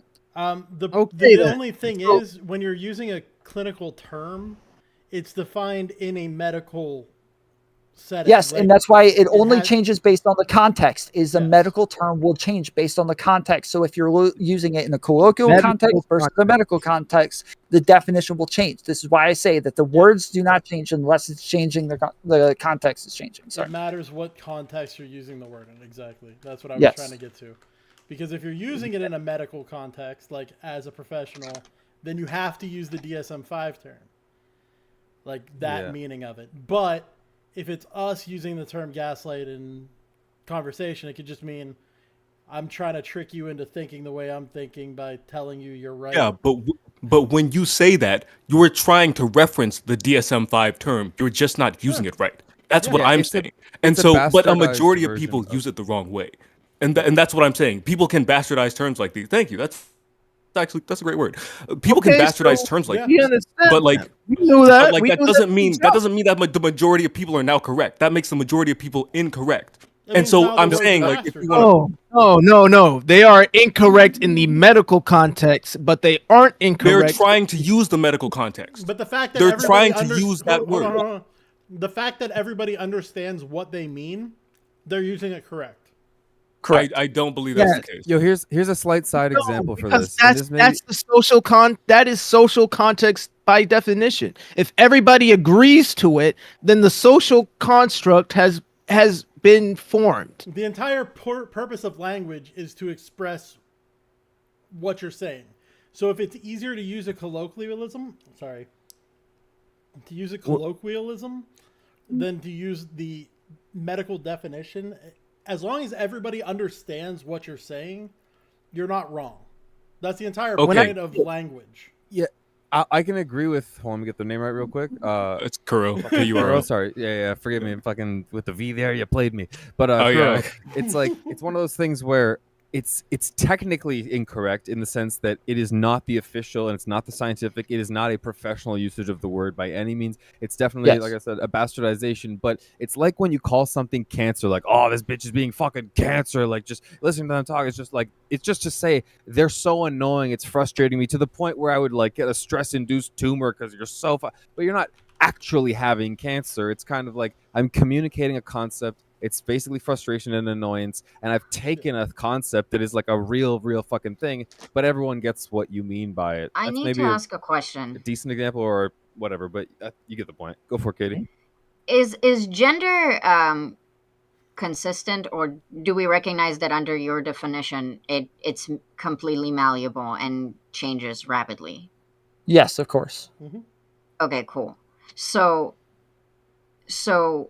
gender, as you describe it, which is just like gender expression, and what you mean by gender expression, it's not just gender expression. Again, it's not just gender expression anymore? No, it never was. Gender expression is separate from gender identity. So each time you say gender identity is gender, I keep saying, no, that's gender identity. We're separating gender identity and gender expression. Yes. Now, when I say gender, I just mean gender expression, because you're completely dismissive of any like weight that gender identity has. So like, I don't want to. True. Well, no, I think he's just separating them, right? To say that one of them is the internal narrative versus one is the like stereotypes of masculine or male or female behaviors that get categorized into the like. Yeah, just stereotypes. Yes, so we're talking about male or female behaviors. He's talking about femininity and masculinity. This is right, but femininity and masculinity are based on male and female behaviors. I thought they were based on gender. Oh my goodness, this is going to drive me. Okay, this is masculinity and femininity. Masculinity and femininity are male and female behaviors. You just need another okay, so do we now agree that you're tying it into biology or no? No. Okay. Because there are male and female behaviors or things that are not biological, and I still need like one example of like carrying a purse. Carrying a purse is not biological. It's like a correlation, not causation thing, if I'm not mistaken, right? Yes, I've given the same example over and over. Carrying a purse is not biological, yet it is considered feminine because women or females are more likely to do it. Okay. Because females are more likely to do it. Yeah, it's a socially constructed gender and those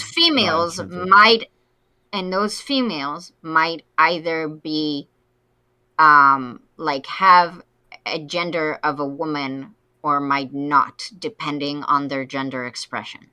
A man might even carry a purse. That doesn't change that a purse. That's not what I said. Right, but I'm going to another extreme to say that even a man can carry a purse and it won't change like his overall expression just because he has one feminine characteristic. Okay. Thank you, Tom. So when I shaved my head and wore a bunch of baggy clothes when I was 18, and for a period of 2 weeks, every person that saw me addressed me as a guy, was I a man? You had a masculine or your gender presentation was masculine or a man, yes. So I was a man. And your presentation was as a man. Presenting like men, not necessarily that you were being a man or even you presenting as a man, but you were right. So you were wearing like hold on, male attire. Katie, you keep trying to do this thing where there is this like this objective thing that is man or woman, and that just does not exist in reality. Like it is only going to be based on your presentation or your identity. There is not the objective man or the objective woman. That does not exist. There is just presentation and identity. Yeah, Tom, I agree. I think that my point is that since it's very clear that I am both female and a woman, the fact that people perceive me as a man for 2 weeks or however long. And that means it's not very clear. What? You just said it was very clear that you're a woman, but now you're saying everybody perceived you as a man, so it was not very clear. When I say it's very clear, I mean... Oh, no. Okay. I gotta head out now. I was gonna leave the last time, but I've waited. I can't. I appreciate you sticking around.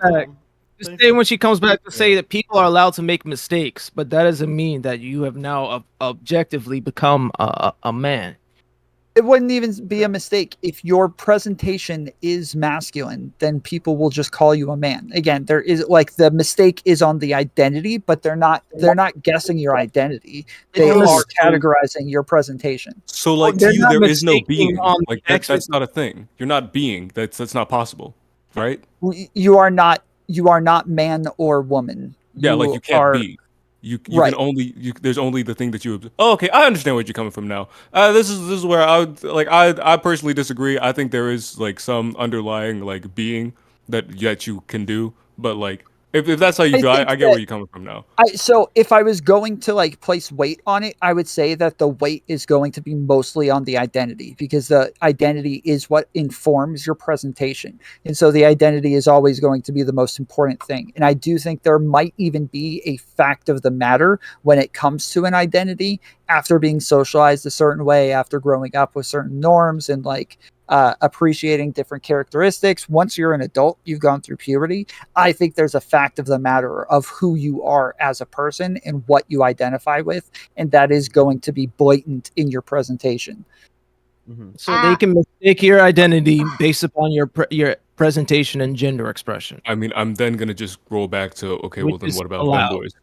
Like what happens when femboys are within that gender neutrality that can be mistaken. A femboy is not gender neutral. That's not gender neutral. That's not what we call that. Okay, look at Finster and tell me that's gender neutral. Can femboys be mistaken for females? Yeah. Or women? Yeah, absolutely. Yes.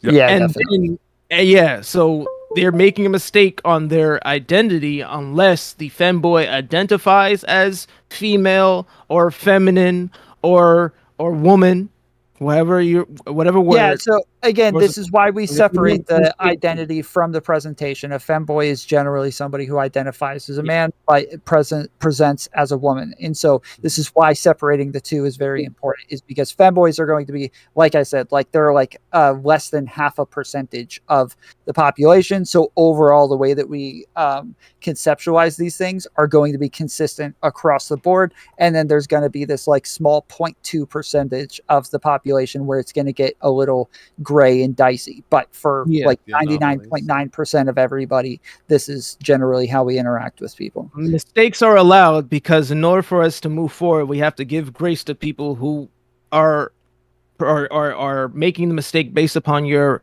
expression.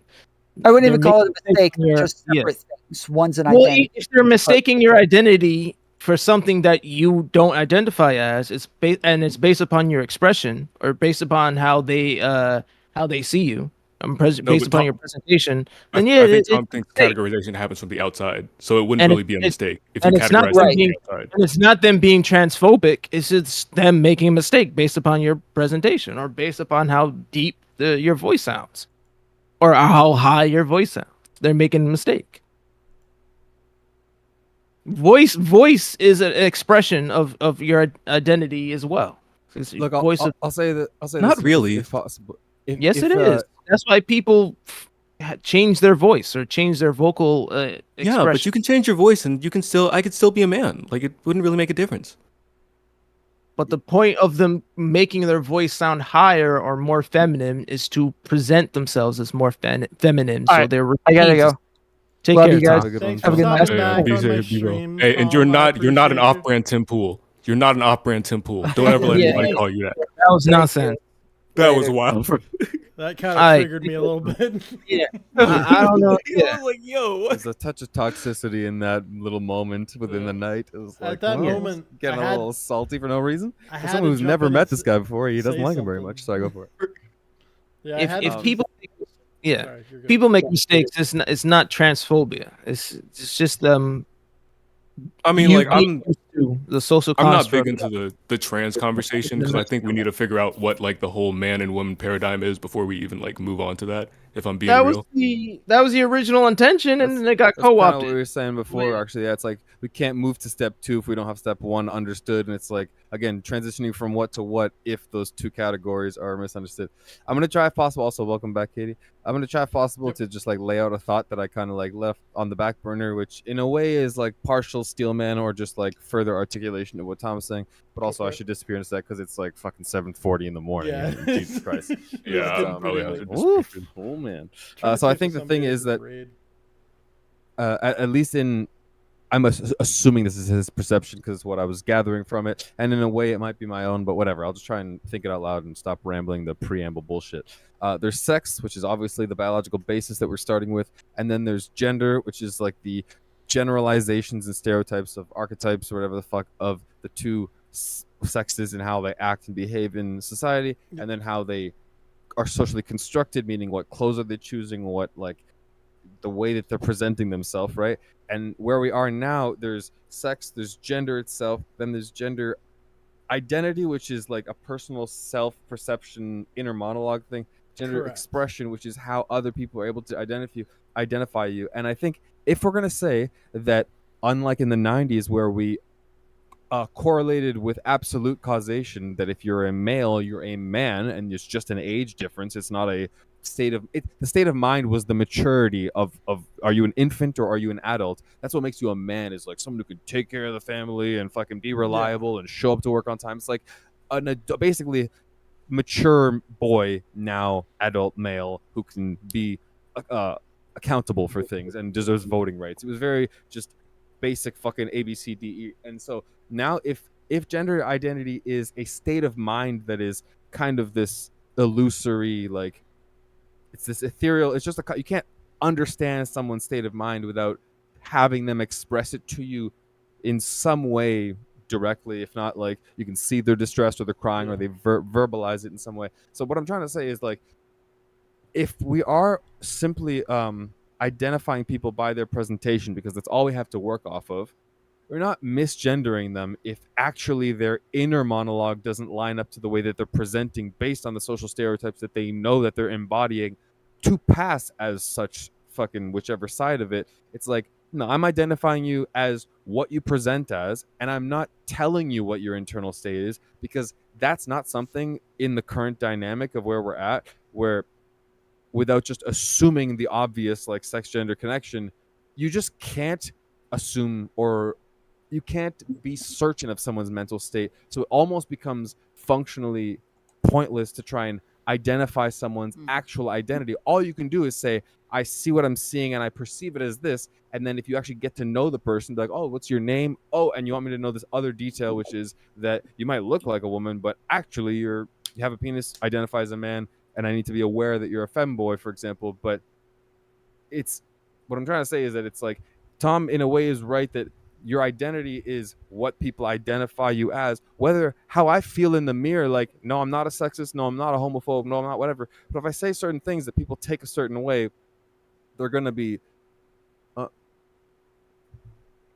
you're good. Oh, no worries about the internet thing, Katie. So I was just reading that on the side. And but yeah, anyway, so like in a way, I know I'm kind of rambling, but I think there's just the multiple pillars of, there's the sex, there's the gender, there's gender identity and gender expression, and the stereotypes that inform all of those things. But at this point, yeah, like Finster, whatever it is, it's like at this point, if people are able to present so convincingly as the opposite sex, we can no longer identify anyone's identity, like gender identity, meaning we can no longer assume anyone's internal monologue, because it's just like the Mr. Girl shit, like, this is what you think and I'm going to tell you blah blah blah. It's like you can't know that shit until the person lets you know that shit. And what they're doing by presenting a certain way is trying to inform you. Like, sorry, I didn't mean to keep rambling through this, but it's like, essentially, if I dress like quote unquote as a woman, go to the women's, and like Katie mentioned earlier, having short hair, wearing baggy clothes. When I was 15, grew my hair long because I liked Led Zeppelin, bought women's pants from the women's section, size 4 with flares, because I wanted that 70s look. And then people would walk up, slap my ass, and be like, "Oh, you a fucking girl," or like, "Oh, I didn't know your dad had a daughter." It's like, bro, okay, I was emo. Get it, because, I know. Yeah, there you go. There's gonna be all sorts of like that teenage. 100%. Yeah, and that's classic. It is misguided to only see gender expression on the spectrum of femininity and masculinity.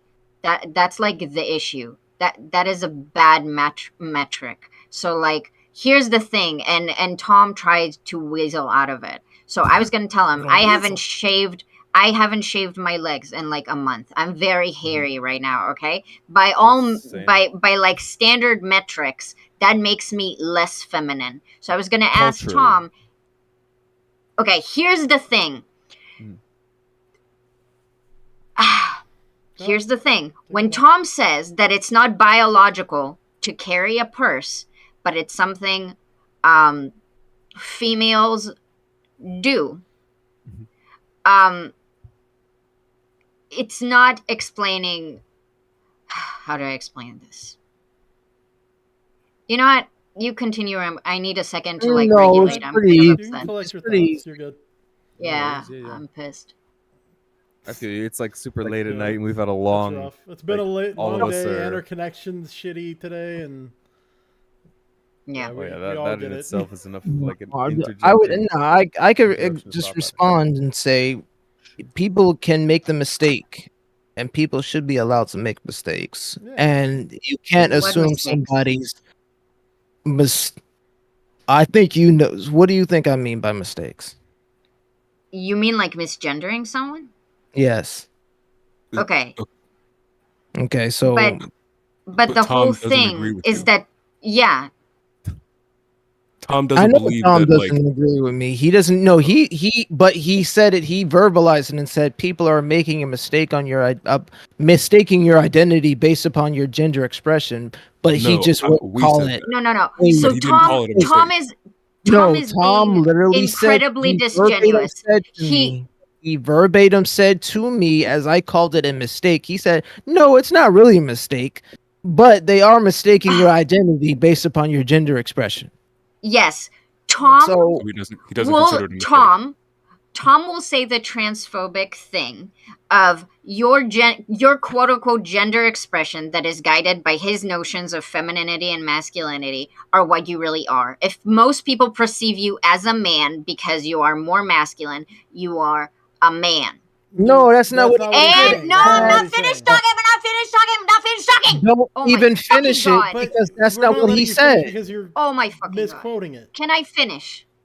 Why? Yes, if you do it correctly. Yeah. That's the whole point. I'm trying to help you because that's what people do to help you understand what they're saying. They stop you to make sure, even if they let you finish, they're going to correct you afterwards anyway. Then what is the problem with letting me finish? Because it's easier if we stop you here so that you know where the disagreement happens. And we're a little bit less patient, even though we should be more patient. We're a little bit less patient because we've been doing it for hours, and we don't have enough time. I'm aware. I've been here. I know. So you should be a little bit more understanding as to why we are such in an immediate rush to get you to understand the point we're trying to make. We are not why we're not being understanding right now. because the things you are saying are inherent. Like I said to Kuro, it is inherently bad faith, and it detracts from what Tom is trying to say and what we. So I'm gonna finish what I wanted to say. So Tom says that. So Tom says that you are what you're perceived as, and then because he doesn't want to be perceived as transphobic, he'll say, but then if you identify as something, it should be respected, and that's a part of it. Yeah. Yes. Yes. Look at me being able to finish my sentence. Amazing. So fucking beautiful. That still doesn't make the sentence wrong, because you said something wrong in the middle of the sentence. You just in a way. No, I didn't. Right. Half wrong makes it wrong. No, I didn't. In a way, this is like an interesting. I'm gonna like parallel this to Tom's statement that like you just said. He said the transphobic thing, or maybe is transphobic to some degree to believe that thing. But he probably wouldn't identify himself as a transphobe. So there's like something happening where someone's right, but either way, it's like his inner monologue is like identity as a non-transphobic person. If Tom was here, he would interrupt you too. But here's the thing. Here's where it falls apart. Tom's entire metric is about Tom's entire metric of gender is not even gender expression. It's how you're perceived by other people combined with your own identity. And how you're perceived by other people is a really transphobic metric for your gender. Because a lot of trans people, the vast majority of it, are not passing. And that does not make their gender not what they identify as. Also, their identity is still their identity, but their presentation may fail to meet their identity, right? Like other people may misconceive them because they There are people who oh my there's no. Katie, is there a difference between somebody who was purposely misgendering and somebody who's accidentally misgendering? This has nothing to do with my point, Ozzy. Nope. It has everything to do with your point because you're using the term transphobic. So if you're bringing up transphobe and transphobic ideology, then you need to make a delineation between the people who are purposely trying to be transphobic. No, I don't. No, I fucking don't. If you're gonna group them all in, then you're being disingenuous yourself. Transphobic, whether you it is transphobic. You are whether condemning yourself. You are trans. It is transphobic, whether you intend to or not, to claim that to reach womanhood or manhood. You know what? It's not just transphobic. It's just really awful to actual man, I said actual man, to also cis men and women, to reduce womanhood and manhood to how you're perceived by other people. This is like you saying that, you know, that person that has a condition that makes their grow a lot of hair so they don't look very human. You'll say, well, they identify as human, but they're not real. I don't recognize them as human. So are they human? And it's like, as the resident fucking monkey boy, I feel, are you seen and hair on your shoulders? Yeah. So then I do that. It never stops. Based upon that logic, I can say that Wick was right when he said that it is racist when a Nigerian doesn't want to marry an African American because they're doing it based upon they're doing it based upon their culture. It's racist. Okay. I don't know how to respond to that. Do you have Armenian in your relation bloodline? Well, yeah, he's basically saying he's basically saying that close to Serge. Close. Yeah, dude, you look exactly like Serge, bro. Including the hairiness, right? Yeah. Very Serge. You're saying that the misgendering is transphobic, no matter how you No, that's not what I'm saying. Oh my fucking god. Yo, sorry, I gotta disappear. I don't want to interrupt, but it was a pleasure to talk to all you guys. Fucking Azzy, Crow, Katie, Dave. Yeah. Sorry. Hi, I'm Dave. I should know. Hi, but yeah, Dave. it was a pleasure. Later, have a good one. I hope to chat with y'all soon. It was good hanging out with you. Good vibes. Good night to you. Take care. Katie, so then I don't understand why you're pushing back against what I'm saying. If you have no issue with what I'm saying, I don't know. Oh, she's done. Oh no. I'm gonna have to head out too. Did she fall again? I'm getting pretty tired, and it's my day off. All right. So I'm gonna head out. Hey, yeah. Day off. Thanks for the content. I appreciate you hanging out. Oh yeah, no problem, man. Made my first stream pretty fun. I will see you. I was pretty much just chatting in text while listening and trying to so you just used us? Yeah, exactly. Oh my gosh, I can't believe it. Azzy, we gotta get him, bro. He's doing it. I did he's the using Destiny us. strat. Using us for our labor. Have you? He's just like, I know, right? Oh no, shit. No. Oh my gosh. No. Oh my you did it. It's too late. It's too late. No. Oh my god. We need a paycheck for this. I'm done. I'm canceled. You're a sick human being, man. You're just using us. I'm canceled. Yeah. I just Well, no, yeah. I'll see y'all. All right. Take care. I better find a way to pay you guys. Just if you post it on social media, just go at post on social media. You're on social media right now. Was it Twitch? I mean, if you post the VOD, okay, so make sure you include my name. Streaming on YouTube and Kick. Include my name in the title, and that's fair payment, man. It just brings traffic to deal. What is actually? Hold on, give me 2 seconds. I can just DM you my YouTube at. Absolutely, I'll link it. All right, so Katie, make the statement that her connection today. Yeah, Katie, make the statement that you saying that I'm have a misconception on. No, so here's the only thing that I think is worth saying. And I guess I didn't make myself clear enough. The reason I find masculine and feminine to be arbitrary things. Tom thinks they correlate to something in reality or that they represent something in reality. A lot of females carry purses. The problem is a purse is defined as like a bag for a woman. That's the issue. Or they say it's a feminine trait to like shopping. Both men and women shop. Like, women don't shop more than men. Men just shop for different things.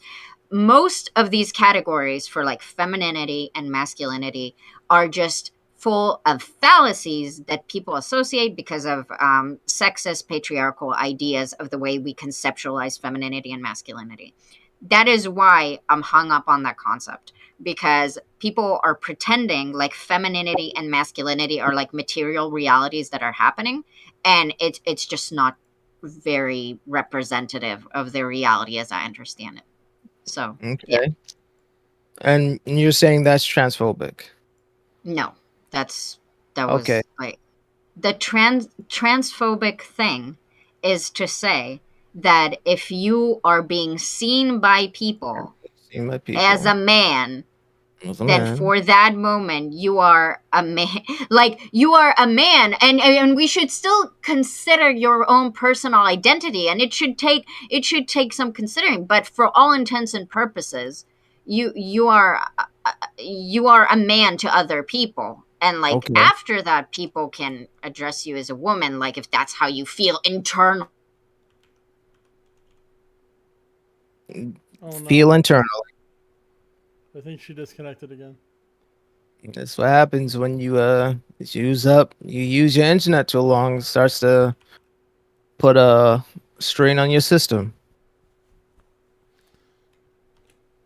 And that's why you gotta be quick and concise, or just say, let bygones be bygones and move on. Because I don't know which YouTube it is. I'm trying to add everybody now. I added Katie and Tom. I don't really know what anybody else's ads were. Kuro? Does he stream? Yeah, because... Or no, it's like KVRO, isn't it? If I heard Katie correctly, sounds like she was saying that when people are saying that people are trying to identify and present as feminine, and then when other people identify them from their perception as masculine, then that is what Tom is saying, and that is a problem. Now, if I'm wrong, correct me. Is that transphobic when they say the people who are trying to identify and present as feminine are not received as feminine? Is that not transphobic? Is that what Katie is saying? So then I need Katie to now explain, where is the transphobic part of what Tom is trying to equivocate for, and what she is trying to fight against. That's all I'm asking for. She can tell me what part of anything Tom was saying was transphobic. I'll be satisfied. That's all I'm looking for. I can get why she perceives it as transphobic, at least.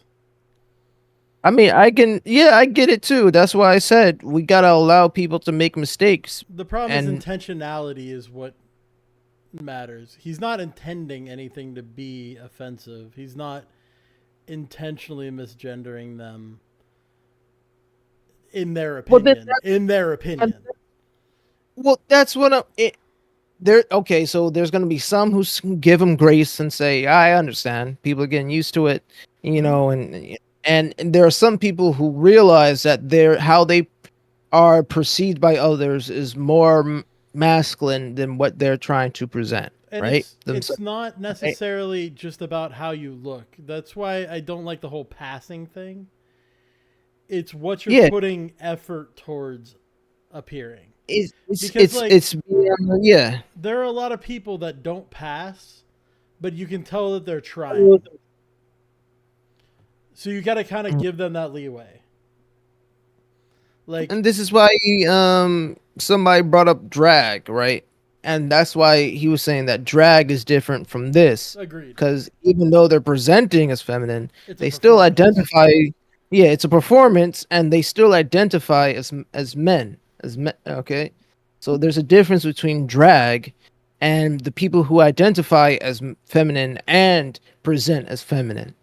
And to follow that logic even further, usually when they're in drag, they have an entire persona that is female, quote unquote. Like, they'll give it a name.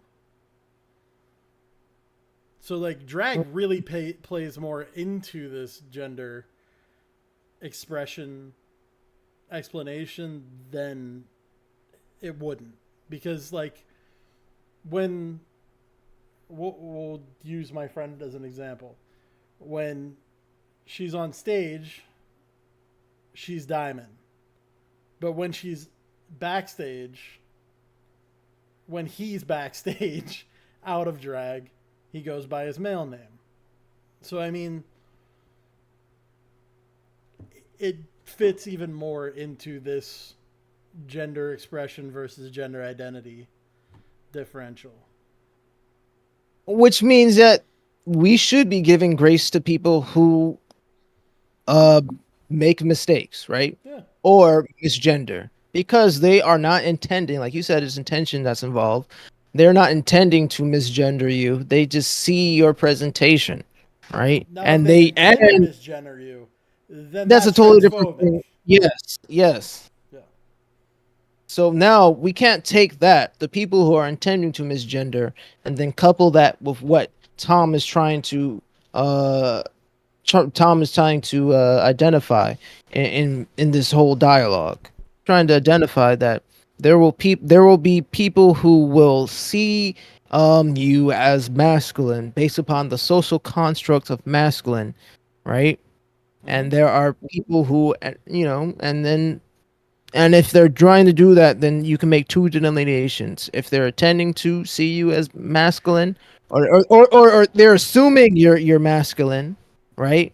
Or they just perceive you as masculine based upon what they're accustomed to. There's a difference between that. Somebody's assuming your masculinity or femininity. If they're assuming your gender, then that's transphobic. And if they're just like guessing, or they just go up to you and just go like as a snapshot unconscious thing where they just say it, that's not transphobic. So we should give grace to those people who are making the mistake and correct the individuals and admonish the individuals and give who them are credit if they make an effort after the fact. Especially because, like, you have to understand that to a lot of people, especially like my age and older, because I'm 40, I'm old. So people older than me didn't grow up with a lot of this stuff.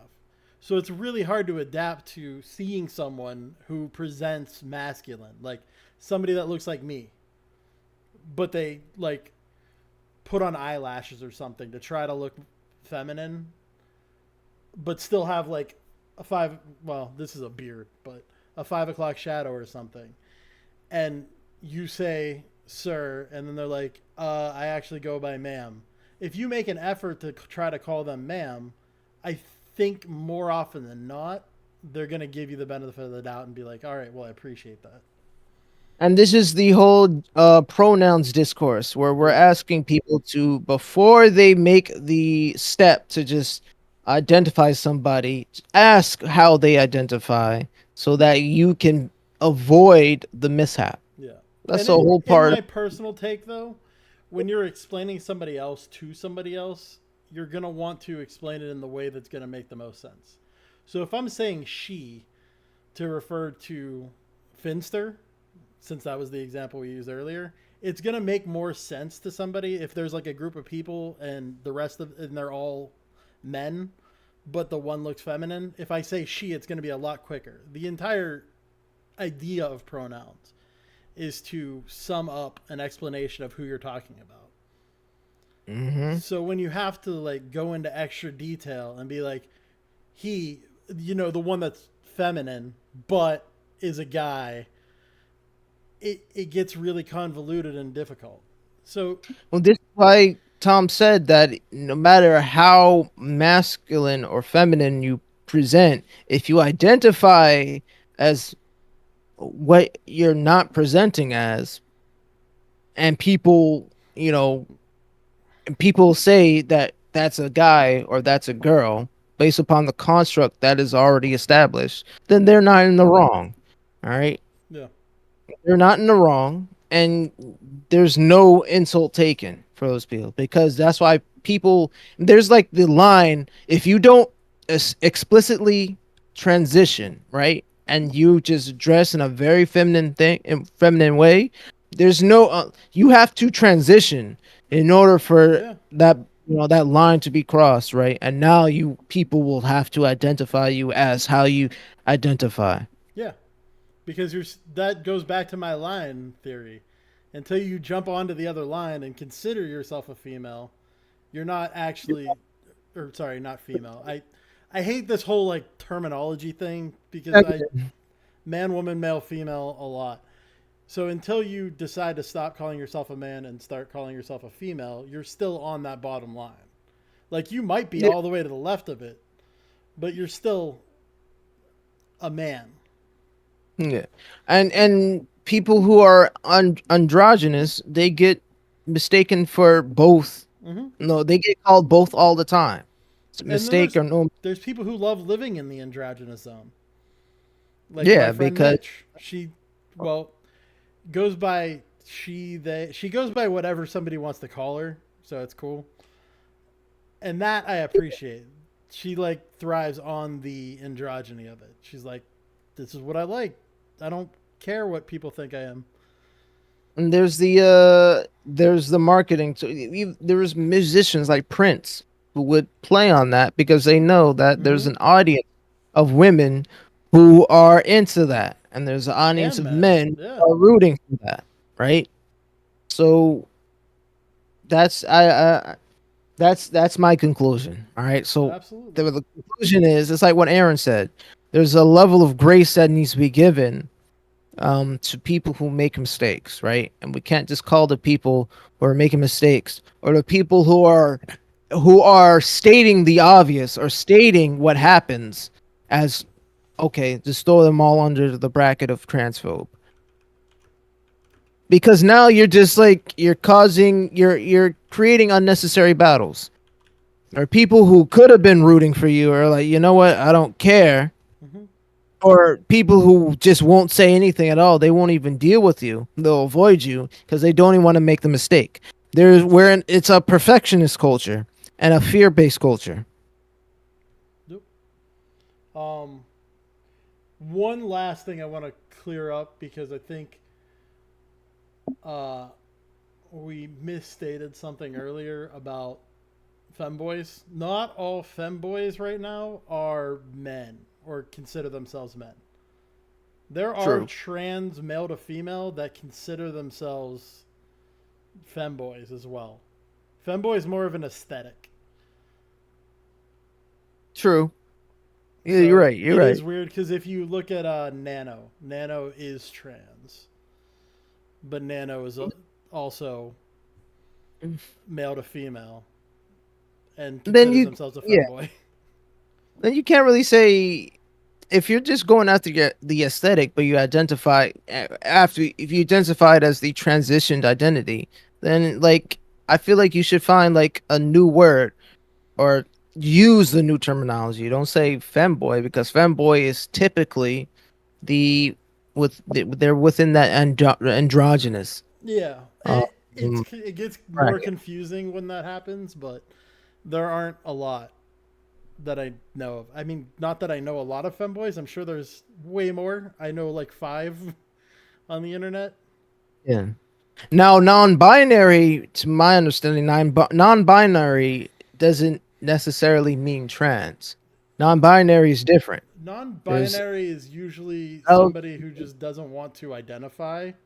That's like my friend Mitch, who's just androgynous and likes to live in the middle area. Yeah, they don't want. They're in that bracket, right? They're not the person who has transitioned and identifies with the femboy aesthetic. They're the people who have not transitioned and they just live within that non-binary, that gender neutral bracket.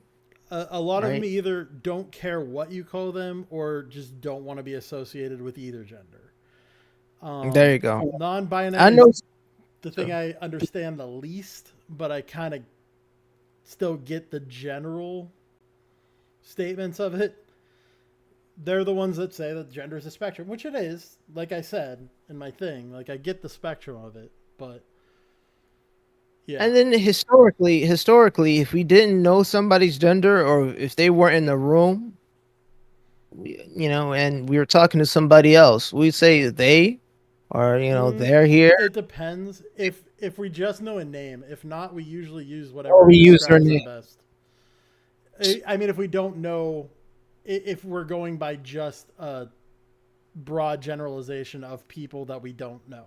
Usually, if we have a picture of them or a name or something, we'll either call them by the name or whatever gender we would best describes them.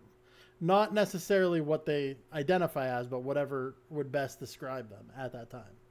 Or we'll ask questions to each other, and if we know, we know. If we don't know, we'll say, I don't know. And, we just, you got to ask them when you see them. Yeah, but yeah, if you don't know the gender, more often than not, you're just going to say they. Like, if you're talking about, my brother's going to have a new baby, I don't know what they'll be. Yeah. Yeah. It's, I would hope that, to everybody's listening, that now, like, we need to give, like, the moral of the story is, grace and empathy in your dealings with everybody. This is how we can have individuals who are allowed. Men can be more free with their emotions, right, and be able to express the human emotion of mourning, of sadness, of happiness, of joy in ways that they want to express without us being judgmental. With us harboring our own perceptions and using it and assuming how people should, and enforcing how people should act.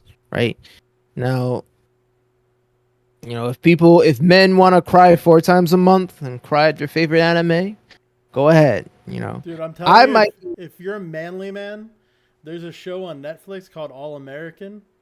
If you don't usually cry, watch that show. It'll make you bawl like a baby back bitch. Is that the football Netflix show? Yeah, it's so good. Yep. My parents watch and I watched a few seasons. It's so good. Like it just like the family dynamics, the team camaraderies and things like that. Like it's things that guys get for like manly men get for like if you've played football, if you've done any of that, like you can definitely sympathize with this, empathize and be like, dude, I get it. The feels. Yeah. And the characters are really believable, so you can really buy into them. It also reminds me of that show. I recently watched the show Beef, where it's like the Koreans are there's a Korean construction where contractor. There's a Korean contractor, and then there's a Korean corporate official who's working in the art industry, and they're like going through a spectrum of emotions, a spectrum of darkness, a spectrum of trauma that they have from their childhood, and they used it against people, and they use it against each other, and they harbor it, and it turns into stuff that like ruins their perspective on life, but it's very relatable. And then in the end, they kind of find each other and reconcile with each other and kind of like fall in love with each other while their life is falling apart. And it's like really emotional, right? But it's like really emotional. But in reality, right? But as you watch, it's like nobody is giving them grace. Everybody's concerned about their well-being, whether or not they live or die. But, people are now like, I can't forgive you for this because this is so like too far gone on this, right? This is beyond my boundaries of forgiveness, right? So I gotta like depart from you, otherwise you're gonna make me sick. Yeah. And yeah, so like even in that, there's a story of this like grace and redemption and relatability and just like understanding people's different, understanding people's perspective, right? Yeah. I wanted to show like I gotta show my my family Beef. I just watched Beef. Everybody, it was like big on social media. Have you seen this? Where would I watch that if I want to? Netflix. Oh, it is on Netflix? I haven't seen that yet. Yeah, it was like really big. BEF. Okay. I'll check it out. Yeah. Sure. It has like the comedian who was it, Stephen Yoon and Ali Wong. Andrew Santino's in it. Who else? I think that's like the only ones I can name right now. Stephen Yoon is like he's the voice for the character in Invincible, the main character, the boy. Have you seen Invincible on Amazon Prime? No. Okay. I don't watch a lot of different shows, and usually they're things that I can binge watch. Yeah, I mean, you could binge watch it. I don't know if you have Amazon Prime or not. But he was in the Walking. He was in Hulu. I haven't seen The Walking Dead, but I remember that Stephen Yoon's in The Walking Dead. Okay. You haven't seen The Walking Dead? The Asian guy from Walking Dead? Yeah, he's the Asian guy. Yeah, I know that dude. From the beginning, right? Well, you have seen it. Okay. Yeah, that dude's awesome. Yeah. He was probably my favorite part of that show, to be honest. Yeah. Okay. So then, yeah, he directed and he's like the main actor and he's one of the main protagonists. I don't even know if I should call them main protagonist. He's one of the round characters in the show Beef. Watch it. It's a good show. That sounds interesting. But I'm gonna head out. It's been great talking to you. Fun hanging out. It is late. Yeah. I'm gonna link your YouTube in here. Just I know there's not a ton of people, but no, that's for sure. Give Azzy a follow. I got nobody to raid. I was hoping I could find somebody to raid, but I don't see anybody I know on. On Kick or YouTube? Everybody's asleep. Everybody's at work. Yeah. You know? And I don't really know a lot of Aussies, so. I only got 2 people on Kick, so I don't think anybody's going to care about a raid. Yeah, so to those 2 people, I appreciate you for sticking around. Appreciate you for listening. YouTube, I got it. Yeah. Follow me on the Calm Kingdom YouTube, or you can follow that link in that EMP Dave is going to put up. That's also my second YouTube where I do conversations and reactions like these, or talk about stuff that's like different from the main content that I do on the Calm Kingdom. Follow me on Calm Kingdom with a K, KALM Kingdom, TT. That's a TikTok. You can follow the KALM Kingdom YT. That's a YouTube, or you can follow me on Twitter and Instagram. The same handles. Appreciate it. Oh yeah. Well, I appreciate you hanging out and staying after the Tom show is over. I love these conversations, even if they get pedantic and semantic. It's still fun. In all honesty, I need to start leaving early because I'm writing a book. I'm studying this in conversations, right? Mm-hmm. Where we were trying to facilitate a dialectic conversation, and it was like turning into like nobody was giving each other the space to like challenge each other or build upon what each other was saying, because everybody was just like throwing out value statements, and which is rhetoric. So it kept turning into like these rhetorical conversations. So like people have this issue. That's why I'm probably going to take like the clip of this and use it as an example of people, how they jump between dialectic conversations and rhetorical conversations where everybody's trying to say the same thing, mm-hmm. but then people will like totally throw it away or say something that totally like ruins all the progress because now it comes back down to points. And, I was okay with it because it's a sea of content. It's ever flowing. As long as these semantic conversations happen back and forth, it's just fun to me. I don't know why. I enjoy it. And I know there are other people that are weird like me that enjoy hearing that. Yeah, for sure. But most people will say that, people who are trying to have a goal or a product of the conversation, they would say that it's an unproductive conversation, bro. That's chaos. But it's a lot of people, man. That's some fun chaos. It's fun and chaotic. You know what I'm saying? Yeah. And then every once in a while you get a break and people start making sense. Yep. Like at the end, we had when it got to 6 people, somehow it all kind of like broke down and we were able to like give each other space to say what we wanted. I think the astronaut dude added a bit of extra chaos. Who I didn't catch his name. Ren or Red or something like that. It was like Red. Oh my goodness, I know his name. It's just it'll come to me. Because he was kind of gassing Katie and egging her on, but interrupting her at the same time. Thought. It was like redolent thought. Yeah. That's it. Yeah, it's redolent. Yeah, REDOLENT. Mm-hmm. Yeah. Redolent thought and he was cool though. I have nothing against him, but he was kind of feeding the loop. And then that other guy, Succulent or Sakun or whatever his name was, he came in and just like, yeah, he's still in my chat. He's still here. Saxon 7. Saxon. He doesn't. I don't know what his name is supposed to be. He doesn't know what his name's supposed to be. I just call it Saxon because it's SVXON 7. Yeah, I think it's Saxon, but I don't know why he came in and started like trying to antagonize. I don't know. I'm just dislike. He has a very strange way of talking. I can give him that. And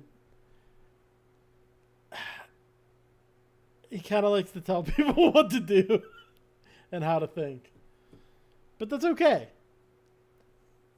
That's what makes him him. It's all good. Nothing wrong with that.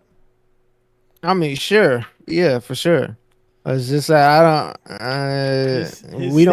His statement is, "My name is engineered to be said any way a person feels no shame or fear to say it. He's not from around here. I think he thinks he's an alien." Saxon, I don't know. Saxon. He's a character. Saxon is definitely a character, man. He was trying to like gaslight or be my villain, my intrusive thoughts. Yep. I was like, I'm blocking you out, bro. I'm blocking you out. I appreciate you. Have a good night. Have a good night. Peace. Love you, stream. Bye. I have no one to raid. I missed the raid.